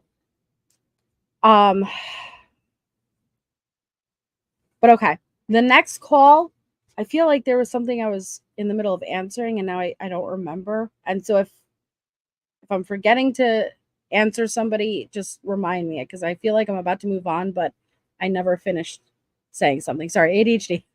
I moved on, but I don't remember if I was answering someone's question or something. But the next call, she hangs up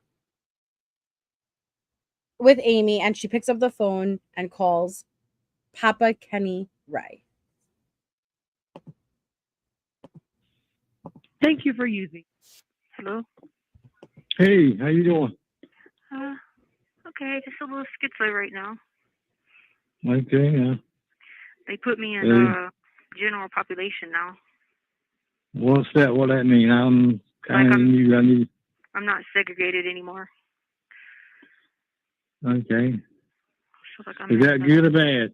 No, it's good. I'm in another ward, so I just put in my order. I can finally order food, so maybe I'll gain some weight back. Yeah. Because you lost how much weight you lost? Like 28 pounds. Oh, God knows. And now a word from our sponsor. You were big. I'm serious. You look big. I only weighed 140 something. Well, you look humongous. But anyway, darling, I know it's time for us to go. I'll holler at you later. I love you. Just a little schizo right now, right, Kathy? Just a wee bit schizo at the moment. Really? Hey, Caleb. Really? Okay. And you did not lose 28 pounds because, again, you tried to claim that in a kite I've lost 28 pounds since I've been here. And the kiosk was like, Miss Ma'am, no. You are the identical same weight down to the pound that you were when you were first arrested. And you've only gained weight since that kite. So I call bullshit. Stop telling everybody that you've dwindled away down to nothing to obtain money for commissary. I didn't even know I didn't know what to order. I was so freaked out because I haven't been around people. Someone touched my hand, like this lady gave me a handshake, and I freaked out because I haven't touched a human being in a year. Yeah. So I was just freaking out, and like my anxiety's through the roof, and I keep thinking like the pipes are gonna fall and the fans are gonna fall, and because everything's so different. There's like people everywhere, and I just keep. They probably think I'm on like some drug or something because I'm like, Again, the drugs.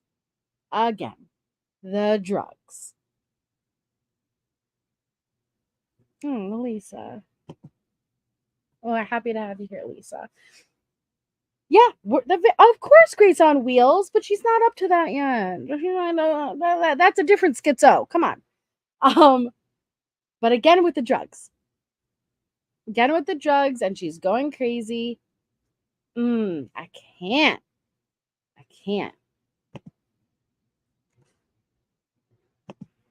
They probably think I'm on like some drug or something because I'm like, I'm like crazy. Just crazy, man. Hello, fellow Melissa. Happy to have you. Just crazy, man. No. This is not the way manic episodes, dissociation. This is not the way it works. Okay. Well, at least something's in your favorite, huh? At least, yeah. Well, the other night I was having it hard, and God wrote me up and was like, "Hey, go open up the scripture to Joseph." It was talking about Joseph being incarcerated, and eventually, he helped the prisoners, then he helped the king. And then he was, I swear to you, he was like, "There's a miracle about to happen." Well, they got me up that next morning, and then they took me down to my investigator, and she got to see we got to talk about my evidence that's going to clear me. And we talked about that for a little while. And then you have 1 minute remaining. Yeah. So after we did that. You called Papa Ray? You called Papa with your free call? You haven't even spoken to Papa. And this is the first time and you make the call under your free calls? Tisha. But what I noticed is she went from, hey KPM, I showed the private investigators to I told the private investigators about her evidence. Yeah, I'm sure if you told Tisha, if you told them you have Gannon's murder caught on video and it is not you murdering him, they would be like, great, that's great, bring it in, hand it over to us. But you didn't show them shit because this hard drive does not exist and this secondary iCloud account does not exist. Okay, Tisha? Then they came in and they were like, "We're moving you so you can, be in population, but you got to remember it's going to be dangerous. You just got to do this, this, and this." So obviously I'm facing the battle of the danger because, people are harsh, but I just broke up this morning and put on the armor of God and kept praying and was like, I don't got nothing to say to these people. They can run their mouth. One more day closer to being done, Yeah, that's all you can do is put it in God's hand and let him handle it. Because, it's out of your hands and our hands. All we can do is to pray and continue on. You know what I'm saying? Yeah. Yeah. I think it's going to hang up because I think it's out of. I think your thing might have ran out. But I didn't get those books. I never got them. So you bitch. Sorry. This is like the third, maybe fourth call we've ever gone over with Papa. Poor Papa. And every call is about these books. And listen, if you aren't, he's an older generation. He was not born and raised with technology. If he is one of the older generation that didn't like keep up with technology, there's a good chance that it's very confusing. Like, you have to buy the books, but you cannot send them yourself. It has to be sent from the actual location. And it has to be soft cover. It has all of these stipulations. There's a good chance that he did send the books, but it may not have been right. It's been a hard task. He isn't able to do it as easily as, let's say, Harley could do it. But she has just been on him about not getting these books. Now, you've said that the last 2 times that you've called him. Have you called him to check in? How's the family doing? I know this has brought a lot of shame upon you guys. And you're learning everything through the media. Is there anything you want to talk about? Tell me about mom. Tell me about you. How's health? Never. That would be even better, Elena, if he just doesn't want to give her shit. That would be great. That would be great. But I don't think he did. But you just called to tell him about these damn books. As if Aunt Brenda and Harley doesn't have you loaded with them. You're donating 50 at a time. Your thing might have ran out. But I didn't get those books. I never got them. So you should be got them, but now. No, I sent them. I checked my property. I checked the mail room. They were like, nope. Huh. Yeah, so you might want to check the tracking.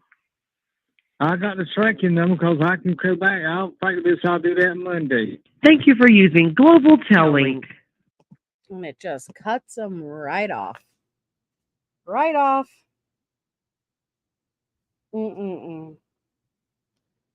It's sad. So then there's one more call for the 19th.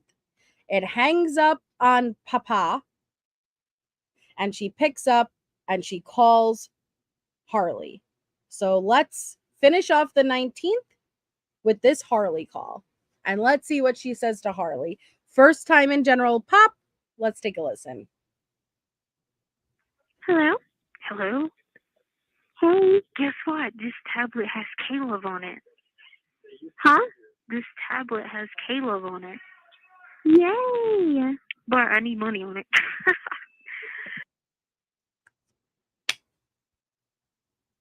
Girl.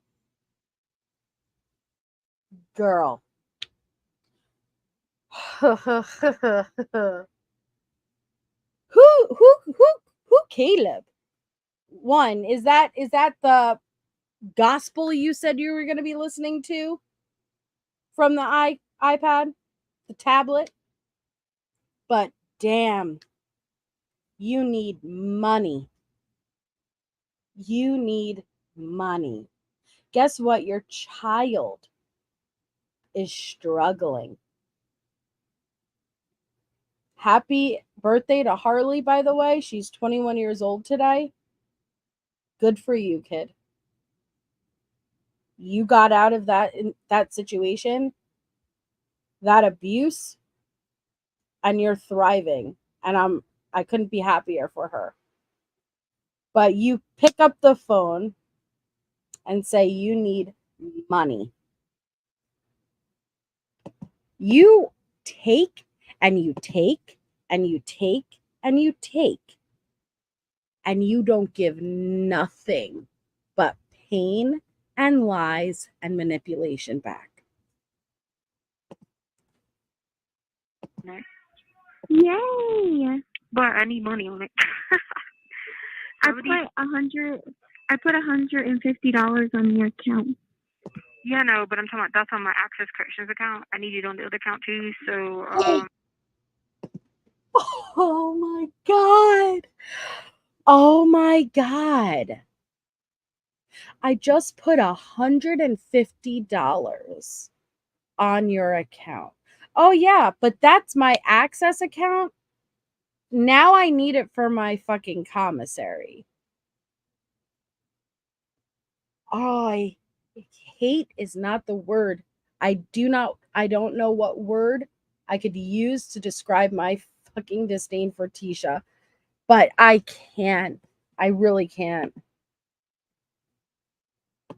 Yeah, no, but I'm talking about that's on my Access Corrections account. I need it on the other account too. So I need you to send me that paper because I can put money on there with that out of that account. You know what I mean?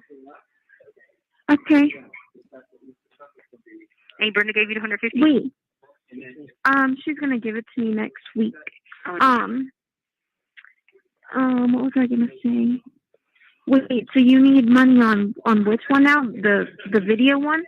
yeah, because you can listen to music on that one, but it shouldn't take a lot because it's only 5 cents a minute. Okay. And so I just play the music. Whoa, there's a picture of Blake Shelton. I forgot what he looked like. Guess what? They gave me a pair of socks. Really? Yeah. I fell to the ground and started praising Jesus. Oh, that's I know. good. Sure, Yeah, I was going crazy because I feel like the stuff's gonna fall. Yes, Jenna. You know, I've been I'm around all these people now, and I mean, you have to be careful because it could be dangerous, you know, that type of thing. But I feel like these pipes are about to fall. It's just a different scenery. There's You both said it at the same time. 5 cents a minute. How did you guys do that? You both heard it, Kathy. Amelie said 5 cents a minute. I don't know why she rolls into her words. Yes, she has more than many hardworking, honest people in the world. She has more than our veterans do. All she has to do is type right into the kiosk, medical, I want a doctor's appointment. You're on the list. You have an appointment. Mental health, I need someone to talk to. You're on the list. Food, I would like to change it to whatever the fuck she wants to change it to on this week. No problem. Yet our veterans are on the street. No home, no food. Make that make sense. you know, that type of thing. But I feel like these pipes are about to fall. It's just a different scenery. There's zombies in here, so I'm kind of weirded out a little bit. But You said there's none? no, because there was all the people were zombies in the other ward, but there's no zombies in here. There's actually little people in here. Oh. Yeah, and then someone took. There's little people in there instead of zombies. Kodana says, first of all, the peanut butter thing is common with messages. It will be under our tray of peanut butter or under the plastic things for messages. Now, I've seen that butter of the peanut threat, and I just call bullshit. So I'm not saying that isn't true what you're saying. Absolutely, it very well could be true. I don't think Letecia's butter of the peanut threat was legit. If you saw what was written in it, it was pushing all of Letecia's narratives. And it's not a little note. That shit was a CVS receipt size fucking threat. And it had basically no butter of the peanut on it. So there's no way that CVS receipt could have been rolled up perfectly to only have the tiniest little smear of Jif on it. You know what I mean? So maybe she knew that was a way people could get messages out and then tried to say it came in hers. But also they reviewed the cameras and they saw who made her food and they checked it before leaving the kitchen and then before getting into Letecia's cell and they saw nothing. You do change in prison because you're dealing with people there that hard. I did time in Denver and Pueblo for not drugs, but most people there are for drugs. Oh, I believe that. Yeah, I believe that absolutely, Kodana. It's a very interesting perspective, and thank you for being able to share that with us and willing to share it with us. But I totally believe she put on this persona too among the inmates. She acted tough as shit. She acted hard. And thank you, Elaine. You're just beyond generous. Thank you so much. Congratulations to our newest recipients. Please thank Elena in the chat and show her some love. She makes sure everybody is a member here. So please, please, please show Elena our gratitude for her generosity. And the same with Leah. Thank you. And Lee just gifted a membership. Congratulations to Lee's recipient. You guys are so amazing. Thank you so much. Congratulations. Welcome to all of our newest members. We're going to have an awesome members only Monday, guys. Thank you so much. Yay. Yay, Harlan. Awesome. Thank you. Touched my hand and I freaked out because I hadn't felt anybody touch my hand. Mm-hmm. Yeah, it was pretty weird. I was up all night, like thrown up from anxiety about it. No, you weren't. Oh gosh. I know, because they like really jacked my head up with it, you know. I guess Did they jack your? I believe that she had anxiety about moving to Gen Pop, but I don't believe she threw up at all. Kodana says most people in the camp of prison don't care what she did. She will be in Unit 1 eventually, where all lifers go, where they can get takeout and ice cream movie. That's what was so frustrating to me, Kodana, because in the messages, the getting out messages, with Letecia and others, she listed off all of the things that she had access to, which were movies and this Walmart program where you could get all of these fresh fruits, and she did refer to it as Prisneyland. Now that doesn't mean that she actually enjoys being there, versus if you have the money, you really have the ability. It's between a shittier life in jail without money or a decent shitty life with money. Prison is like camp. The only thing that sucks is not being home, but it's its own little town. I believe that. Yes, Laura, thank goodness for that, right? And it's in a cage. It's in a cage, but she seems content, which I hate. I do hate that. I don't know. It just, even in a cage, having access to things that Gannon will never be able to experience. Money doesn't have anything to do with it, Kodana? With like commissary and everything, you could literally buy if you did not have money, you would have to rely on the meals, right? Well, and then any money that she makes gets pulled out, so she can't really rely on that.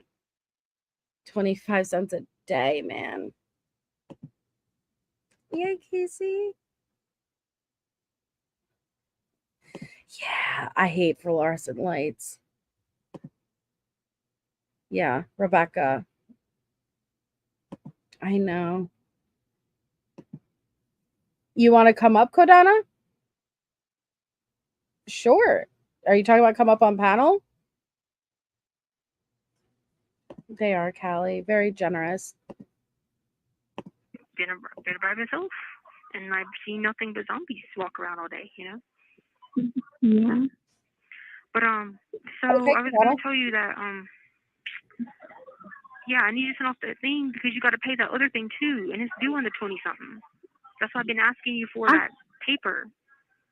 I got it. Do you because you can't let that thing lapse. Okay. I had to do a medical exam and all that for it. Okay. And now there's a few minutes left of this call, Kodana, and this was the last call I was going to play for tonight. So let me finish this call, and then you're more than welcome to come up and share your perspective if you'd like to. Yeah, Elena, I agree. It'd be very interesting. I'll drop the link, Kodana.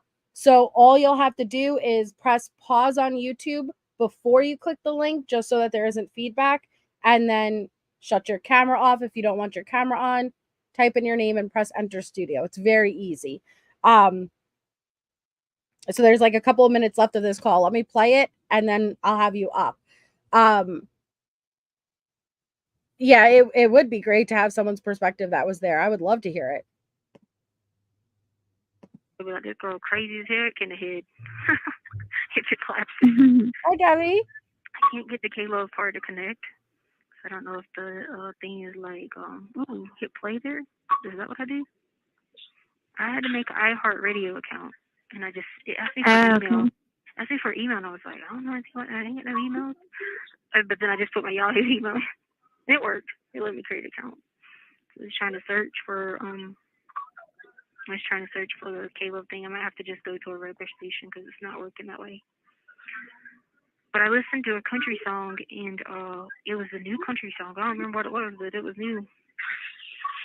And I ordered two things of Pop-Tarts, a chocolate bar, 2 bags of chips, 6 packs of noodles, 3 bags. Miss, I freaking lost 28 pounds. Really? That's a great diet you have there, Tisha. It's candy.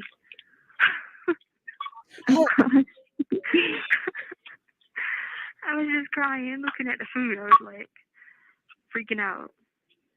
Oh. I know. Well, I'm glad. But yeah, that was bad. What are you doing? See, and that's Kadona. I would love to hear, because you're saying money isn't a factor, yet she wouldn't have been able to get any of that without the money. So I would love to be able to ask you about that. Just getting some conditioner and shampoo and. Did you get another stimulus? Oh my! I did. God. Oh my God, Tisha! You ask her a question and she's answering, and then all of a sudden, did you get another stimulus? Did you get money I don't know about? Did you get another stimulus? I did. You didn't tell me. Wow. You know how I was gonna. You know how I know? Because this girl, my friend that I call, Amy, she was like, my other friend Amy, she was like, oh my God, we just got our next stimuluses. She was like, blah, blah, blah. I was like, what? I said, you wait, I talked to her. So what they give you doing? Because you got the back one for that year, that for you filing. You got the back data for you filing. Yeah. So you did your thing for that missing year, and they gave you that one for that one. Yeah, like it got deposited into my account because I already filed my taxes. How much was that? 600? No, it was 14. 1,400? Yeah. Girl, you ain't even put nothing on my account. Yes, I did. That's why. Yeah, she did. But my God, you're acting as if she doesn't have all of these bills to pay. Your child went from being under your roof, being a child, no bills, to overnight, bam, figure it the fuck out. When the girl gets that money, it must feel nice to be able to not have to crunch for this month's bills. What the hell do you need, Letecia? Hey, Britta's giving it back to you. Huh? I said, hey, Britta's giving it back to you. She's giving it back to me because I told her, I was like, it's fine. But she was like, I got it. I was like, okay. Well, she said she's getting it back to you next week. Yeah. Well, then you can. Well, when she gives that back to you, then put some on my tablet. Wow.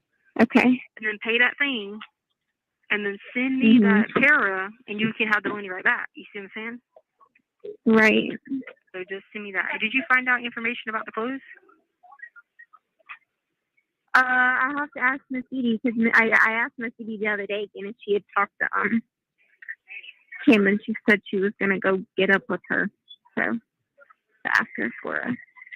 Because I guess like Kim got really sick, and she's been what's it called? Hospitalized. I know, hippie chick. What was wrong with her? I don't know. You haven't talked to her? Did you? No, because I didn't know until Miss Edie told me. Is she still in the hospital? Did you know that Duke didn't make the NCAA tournament? What? That's the first time, huh? Yep. Me too. Dang, that's probably all over the news. Always money. Yeah. Kim and her husband are getting a divorce. The new one? Kim and Kanye, yeah. Oh, Kim. Oh. Can you imagine your mother awaiting trial for murder your stepbrother? And this is the context of your guys' conversations. Kim and Kanye got a divorce? Really? Not saying that you can't ever address the irrelevant stuff, but like they never address the relevant stuff. Oh, I thought you were talking about like the other Kim. No. Yeah, I knew Kim and Kanye were. I heard that. I think I heard one of the deputies say that one day, and I was sad. Because I'm gonna drop it in a minute, like, Kodana. she's leaving him because he has mental health problems. She's like, that sucks. And I was like, oh, okay. Gas is $4. What'd you say? Gas is $4. What? Why? Have a good night, MK. Thanks for being here. That's crazy. $4. Well, please tell her to find that out made because I need to have be preparing. And you know how my anxiety will get stuck on something and I can't unstick it, you know? Yeah. And I'll get crazier because, I mean, does she even still have my stuff? Yeah. Well, she's still with her husband, though, right? Yeah. Okay, cool. Because he was a good guy. That sounds cool. Well, I sent you a video request. You got to accept it because our times are here. So how it works is 3 hours different every day. So like today is 11 to 2, right? Tomorrow be 3 to 6. The next day be 6 to 9. So I sent you 6:30 for that day, which would be 8:30 your time. Okay. Oh my God, I feel like these pipes are about to fall. They look like they're swinging. I'm delusional. Delusional. Okay.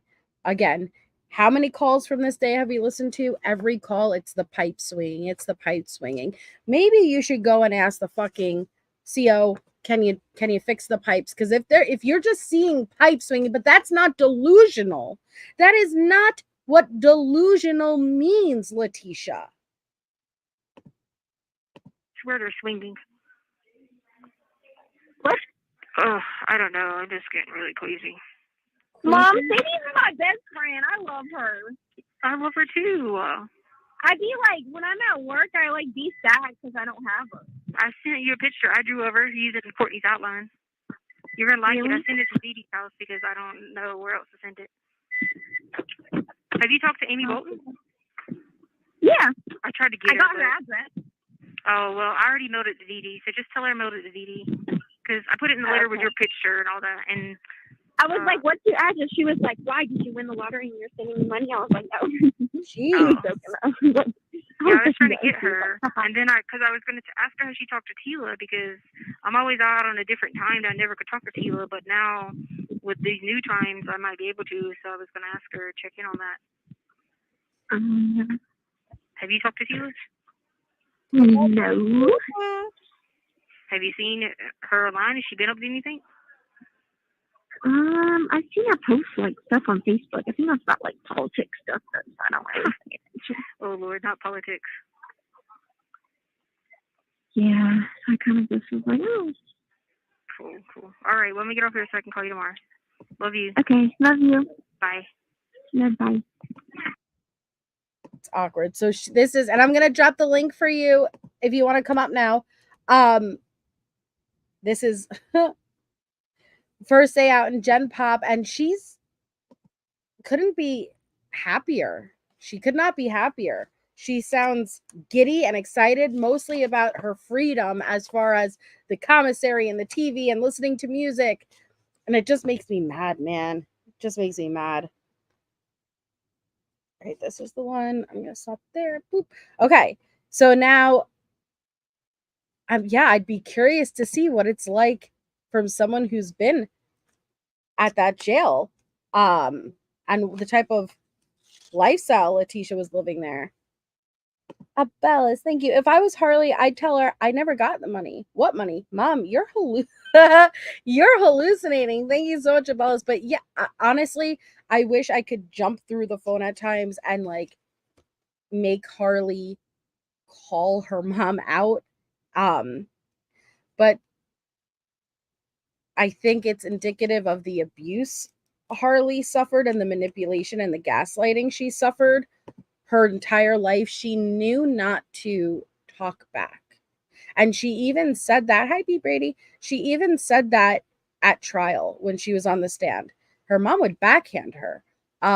She knew, because they questioned her pretty hard about why didn't you question these things? Why didn't you ask? And she knew not to, because any other time in her life where she did, she would get minimized and deflection and gaslighting or abused.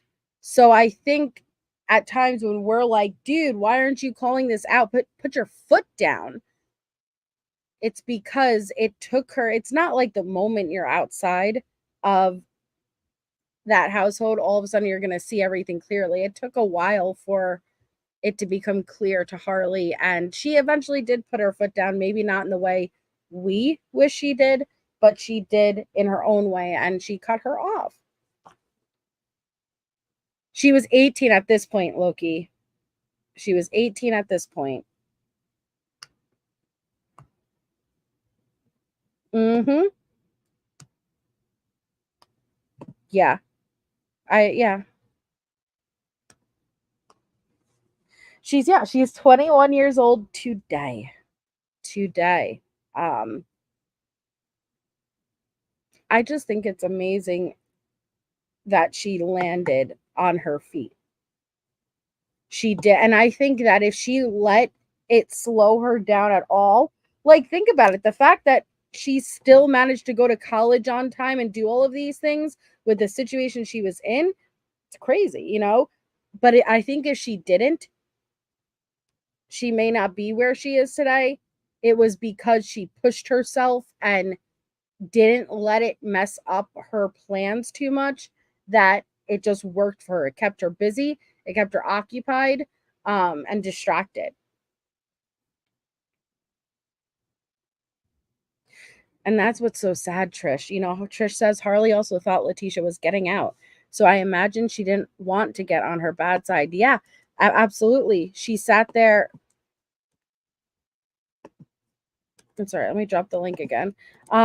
She sat there and was being told she's getting out, she's getting out, she's getting out. She believed her.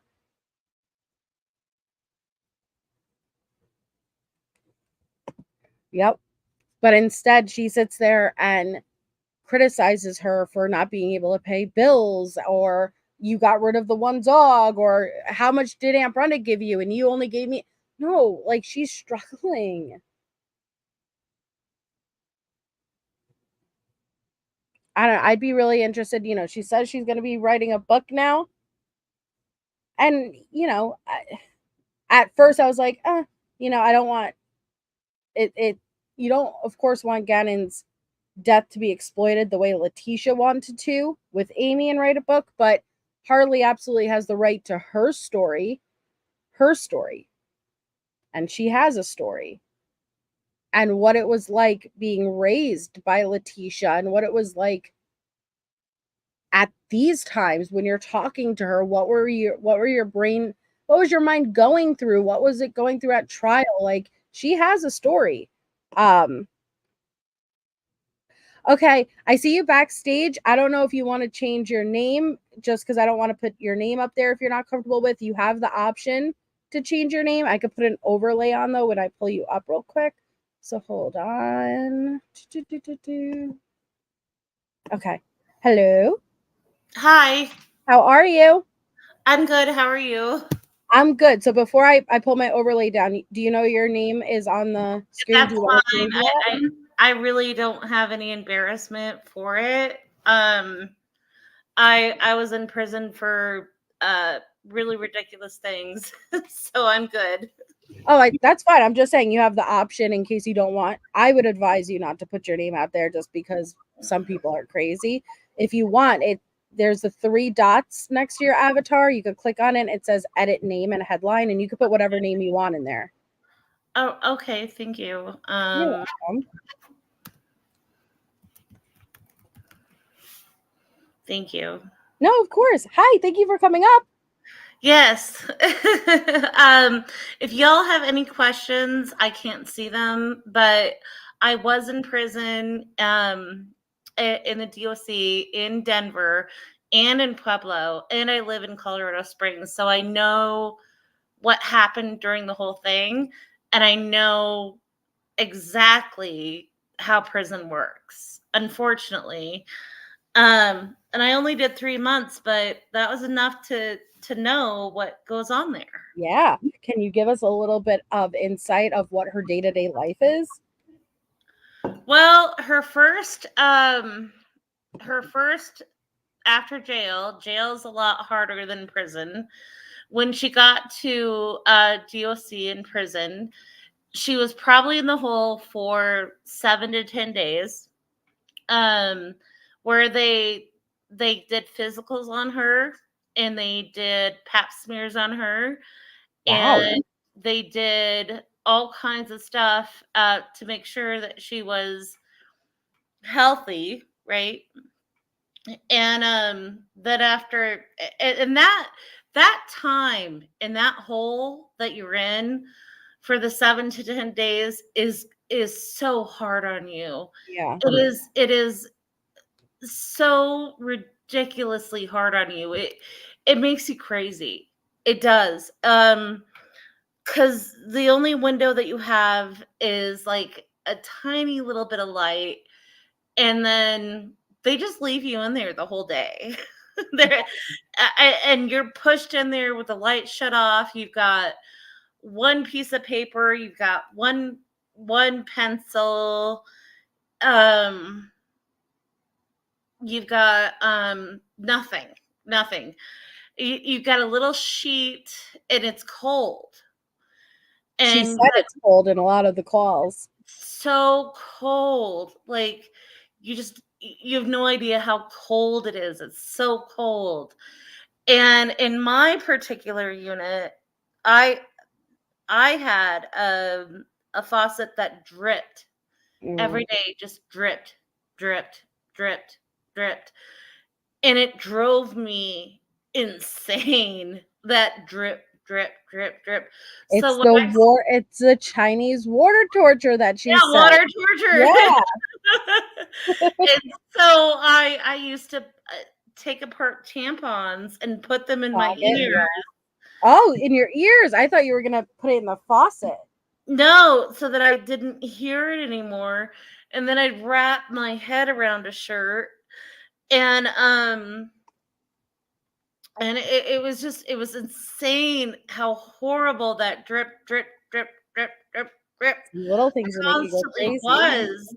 Yeah. And then I called the people there that work there. I was like, "Do you guys understand that this thing is broken?" And you know what they said to me? Do you think you're staying at the Hyatt? Oh my gosh! See? Oh wow! No, the scariest person in prison is the guards, not the inmates. Really? The inmates all have each other's back. They're all there to support each other, even if you're a child killer. Really? It didn't used to be like that in the 80s or 70s or 90s, but now it's changed to where they don't care. Nobody cares. As long as you can offer them something, they don't care.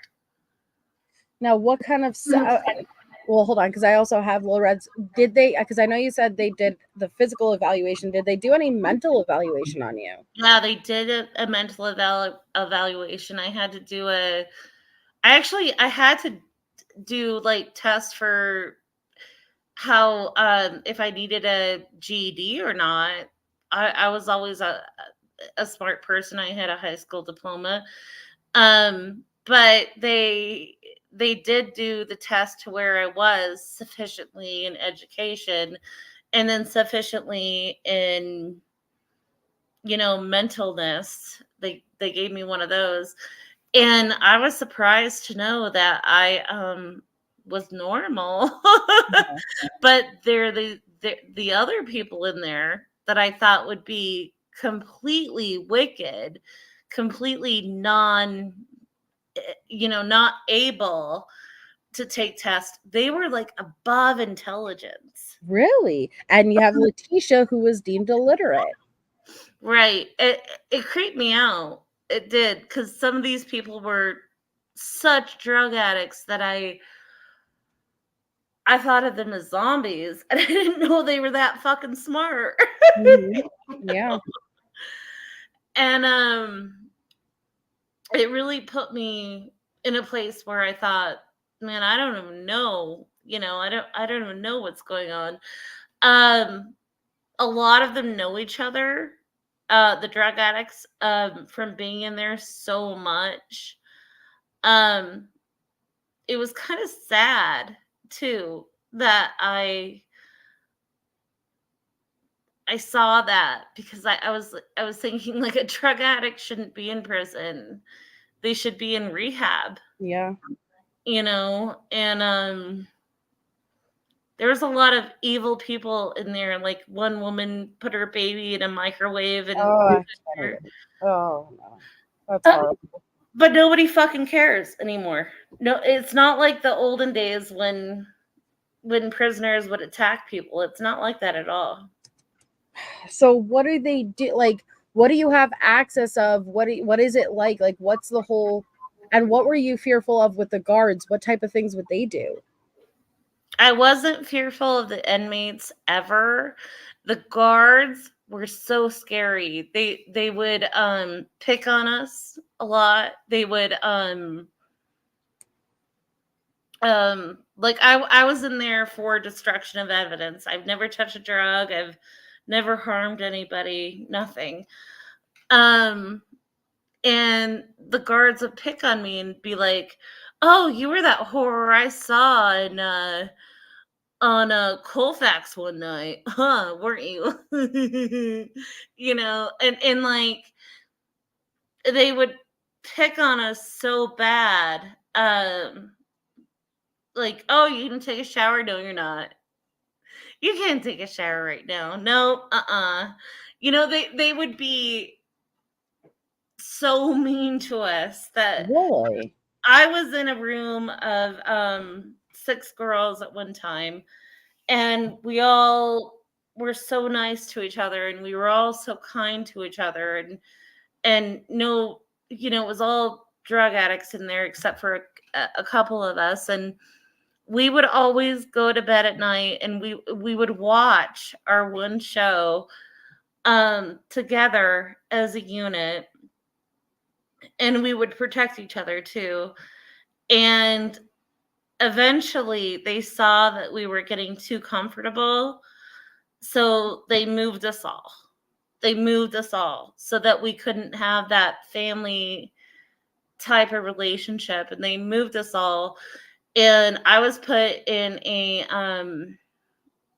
all Mexican unit that was a part of the cartels. Well, thankfully, my husband was Mexican, and I could talk to them, and they didn't like that at all. They Right. didn't like that I just agreed with them. That all the guards do at prisons is they fuck with you. They fuck with you on a nonstop basis. So it's like being in a fish tank. It's so horrible the way that they try to manipulate you and hurt you in any possible way that they can. But I'm going to tell you now too that we don't care. Us prisoners did not care what they did to us. We'd always make new friends. It was always our own society. The guards don't control the prison. The inmates do. And where I was, it was beautiful. It was in Pueblo. It was just flowers everywhere, and we got to get our ice cream and our takeout and stuff like that. And I always wanted to be a part of the lifers, because they had so much more than we did. Yeah. Yeah, they had everything. They could like DoorDash, dude. What is the commissary just like a little convenience store where you could, because you said that money doesn't really make a difference. So what did you mean by No, that? money doesn't make a difference because I would pay for a woman to give me a massage on my back. I would pay her to do that. I would give her, I would have a friend of mine put money in her bank for her to give me a massage Mhm. or to do my hair or to we were trading coffees, we were trading stuff constantly. I think one of the most seriously, one of the most significant parts of my life was in prison, where we had 6 roommates, kind of like a college dorm, and we were all watching our show, and we just all loved each other. We loved each other. I mean, prison is somewhere that should be bad, but it's not that bad. It's not bad at all. What I'm thinking is, and I miss the days that I had with my girlfriends in prison. I really do. Like, I love them dearly. What I think that should be done is people like Letecia need to go to a separate unit. I mean, a separate place, because the drug addicts and the people that aren't really doing murders, they're lovely people. They really are. They're not bad people. They did drugs, dude. That's all. Mhm. And I think it's bullshit that they're put in prison anyway. Well, no, I agree. I'm pro rehabilitation when it comes to addiction, and shouldn't be housed with child murderers. Yeah. That doesn't seem fair at all. But it's disturbing to know that, if like, and everyone's experiences is unique to their own, and I guess where they were. But I don't like hearing that it's that laxed when it comes to her, at least, because that's not how. I do not want to hear about Letecia singing Kumbaya and having a great time when she took Gannon's life, So that's frustrating. And I'm not familiar. I've watched like the 90 Days In. Letecia is going to have the best unit ever, because that's a lifers unit. They're going to have everything that they want, and they all become lesbians too. They really do. And they all become lovers, and they all have, their sweethearts, and they cuddle with their sweethearts, and they do their stuff with their sweethearts, and they make stuff, and I know how to make that stuff, and I'm not going to tell you how. Yeah. But yeah, no, she'll have a very lovely community in what she has. Mhm. Like, it's not it is not like she's never going to see the light of day again. Actually, she's going to see the light every fucking day. She's going to be able to walk out there and be peaceful in the yard. She's going to have classes. She's going to plant flowers. No, she's not going to have a hard time. So do you think, because she claims she goes through a massive amount of books every day, is there any really extracurricular activities? What do you spend the most time doing?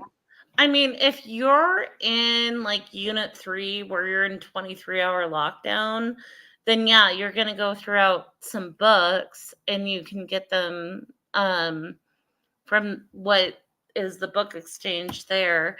But no, she can order any books that she wants, and it is really helpful. I went through a lot of books too. I God, what did I go through?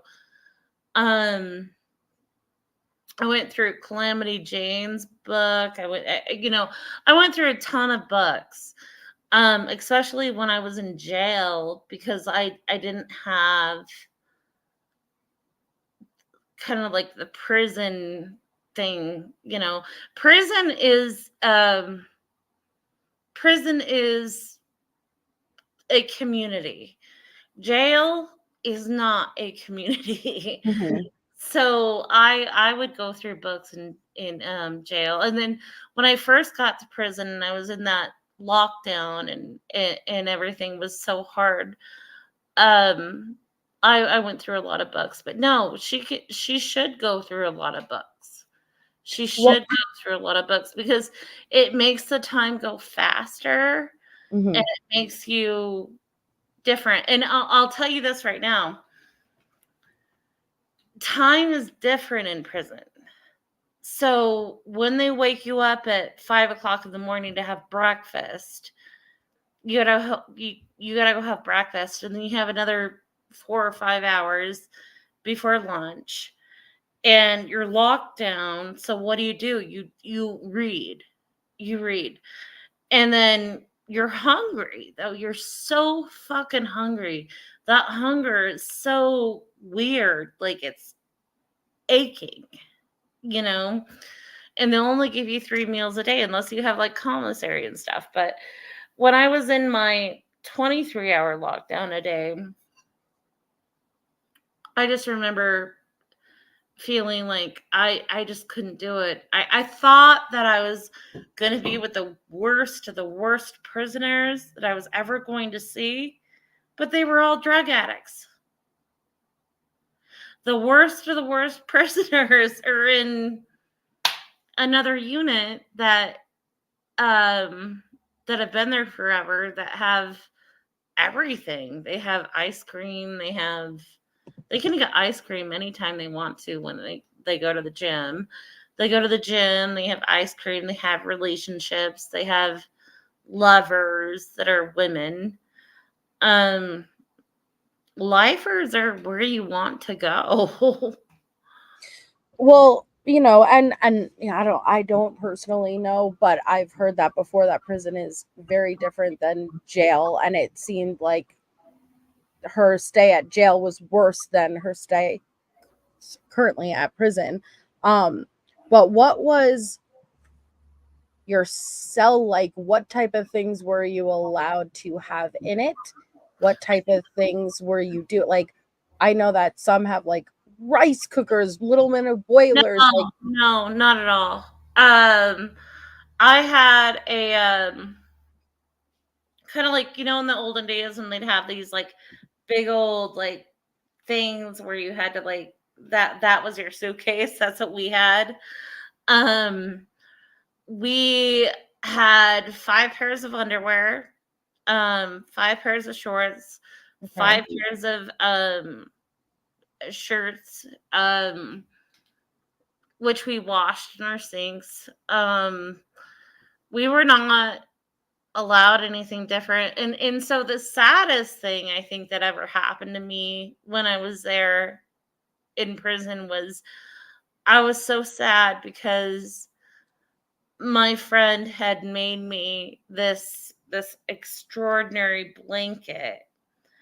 Because they do classes on like what does it mean when you do those blankets, those quilts, yeah, but it's different. They like do them by hand, and they do them with these little needles and stuff. Crochet, yeah. She made me this crocheted blanket, and then she made me this crocheted doll, and I was so sad. I wanted to hug this doll so much and have this crocheted blanket over me so much because I was in such despair, you know. I was so sad. And the they came, they took it from me, and I was God, like I just I wanted it back so bad. It made me cry, you know.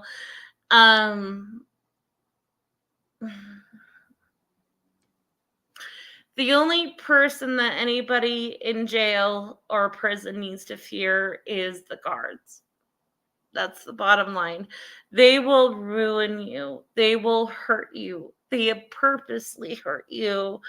And they are so mean. It's like they have some type of control. Like they weren't popular in high school.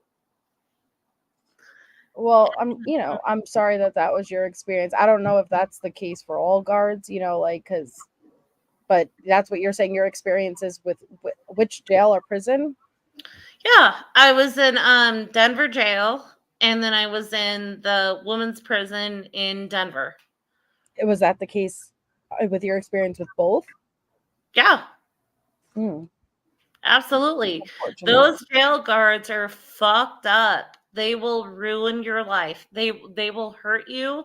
If you piss them off, they will put you in a position where you are fucked. Like you'll have to go to a different unit and be a part of the cartels, dude. Like it's fucking sick. It's fucking sick. They want you to be beat up.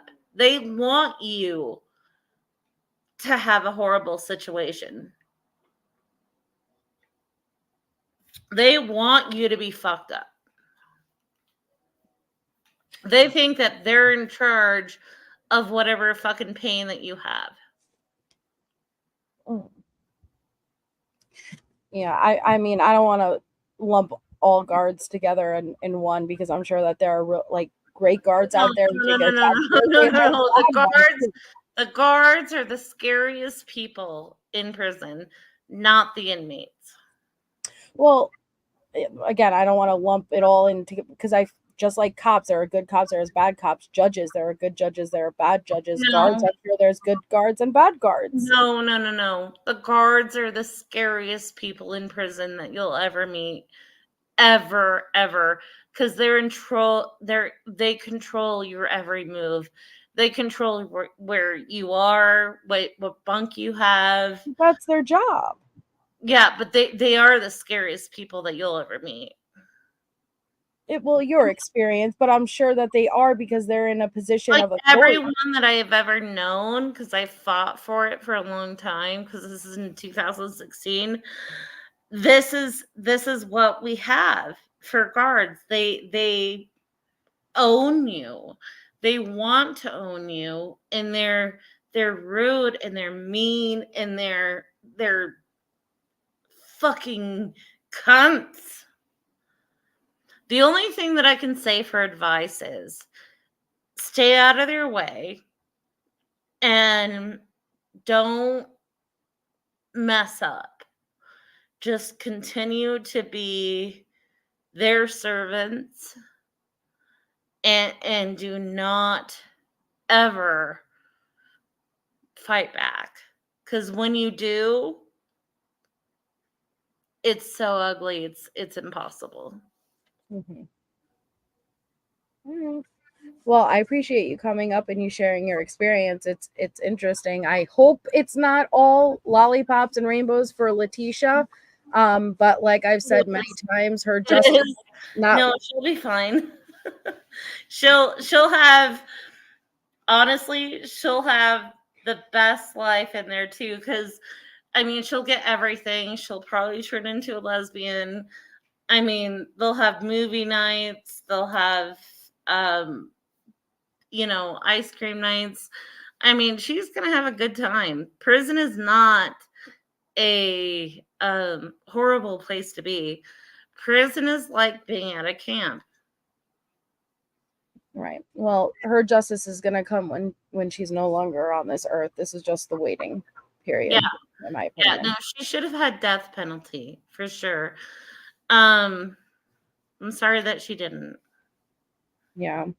Well, I appreciate you coming on, giving us some insight. I know I was sent from the prison she's at like a yoga program and a photo of them doing yoga in a class, and even that made me upset. So it's unfortunate to hear from your experience that it's that easy and more like a camp. I do believe that in certain aspects, but again, the day is going to come where accountability will be had, and it's not here. I believe that.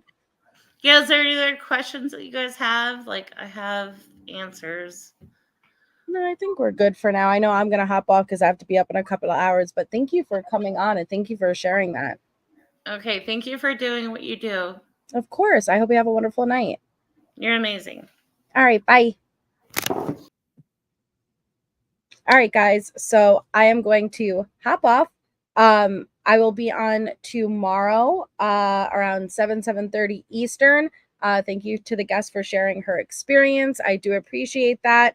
Thank you for everybody for being here tonight. You guys are all amazing. When we pick up tomorrow, we have two Harley calls from the 20th, then a Kit Kat call, the YouTuber Kit Kat, another Harley call, and then an Amy Lang call. So we will continue off with that tomorrow. Thank you, everybody. Anybody who sent a super chat or gifted memberships, you guys are amazing. And I love that you guys all look out for one another. So thank you for that support. Other than that, have a wonderful night, and I will see you guys tomorrow.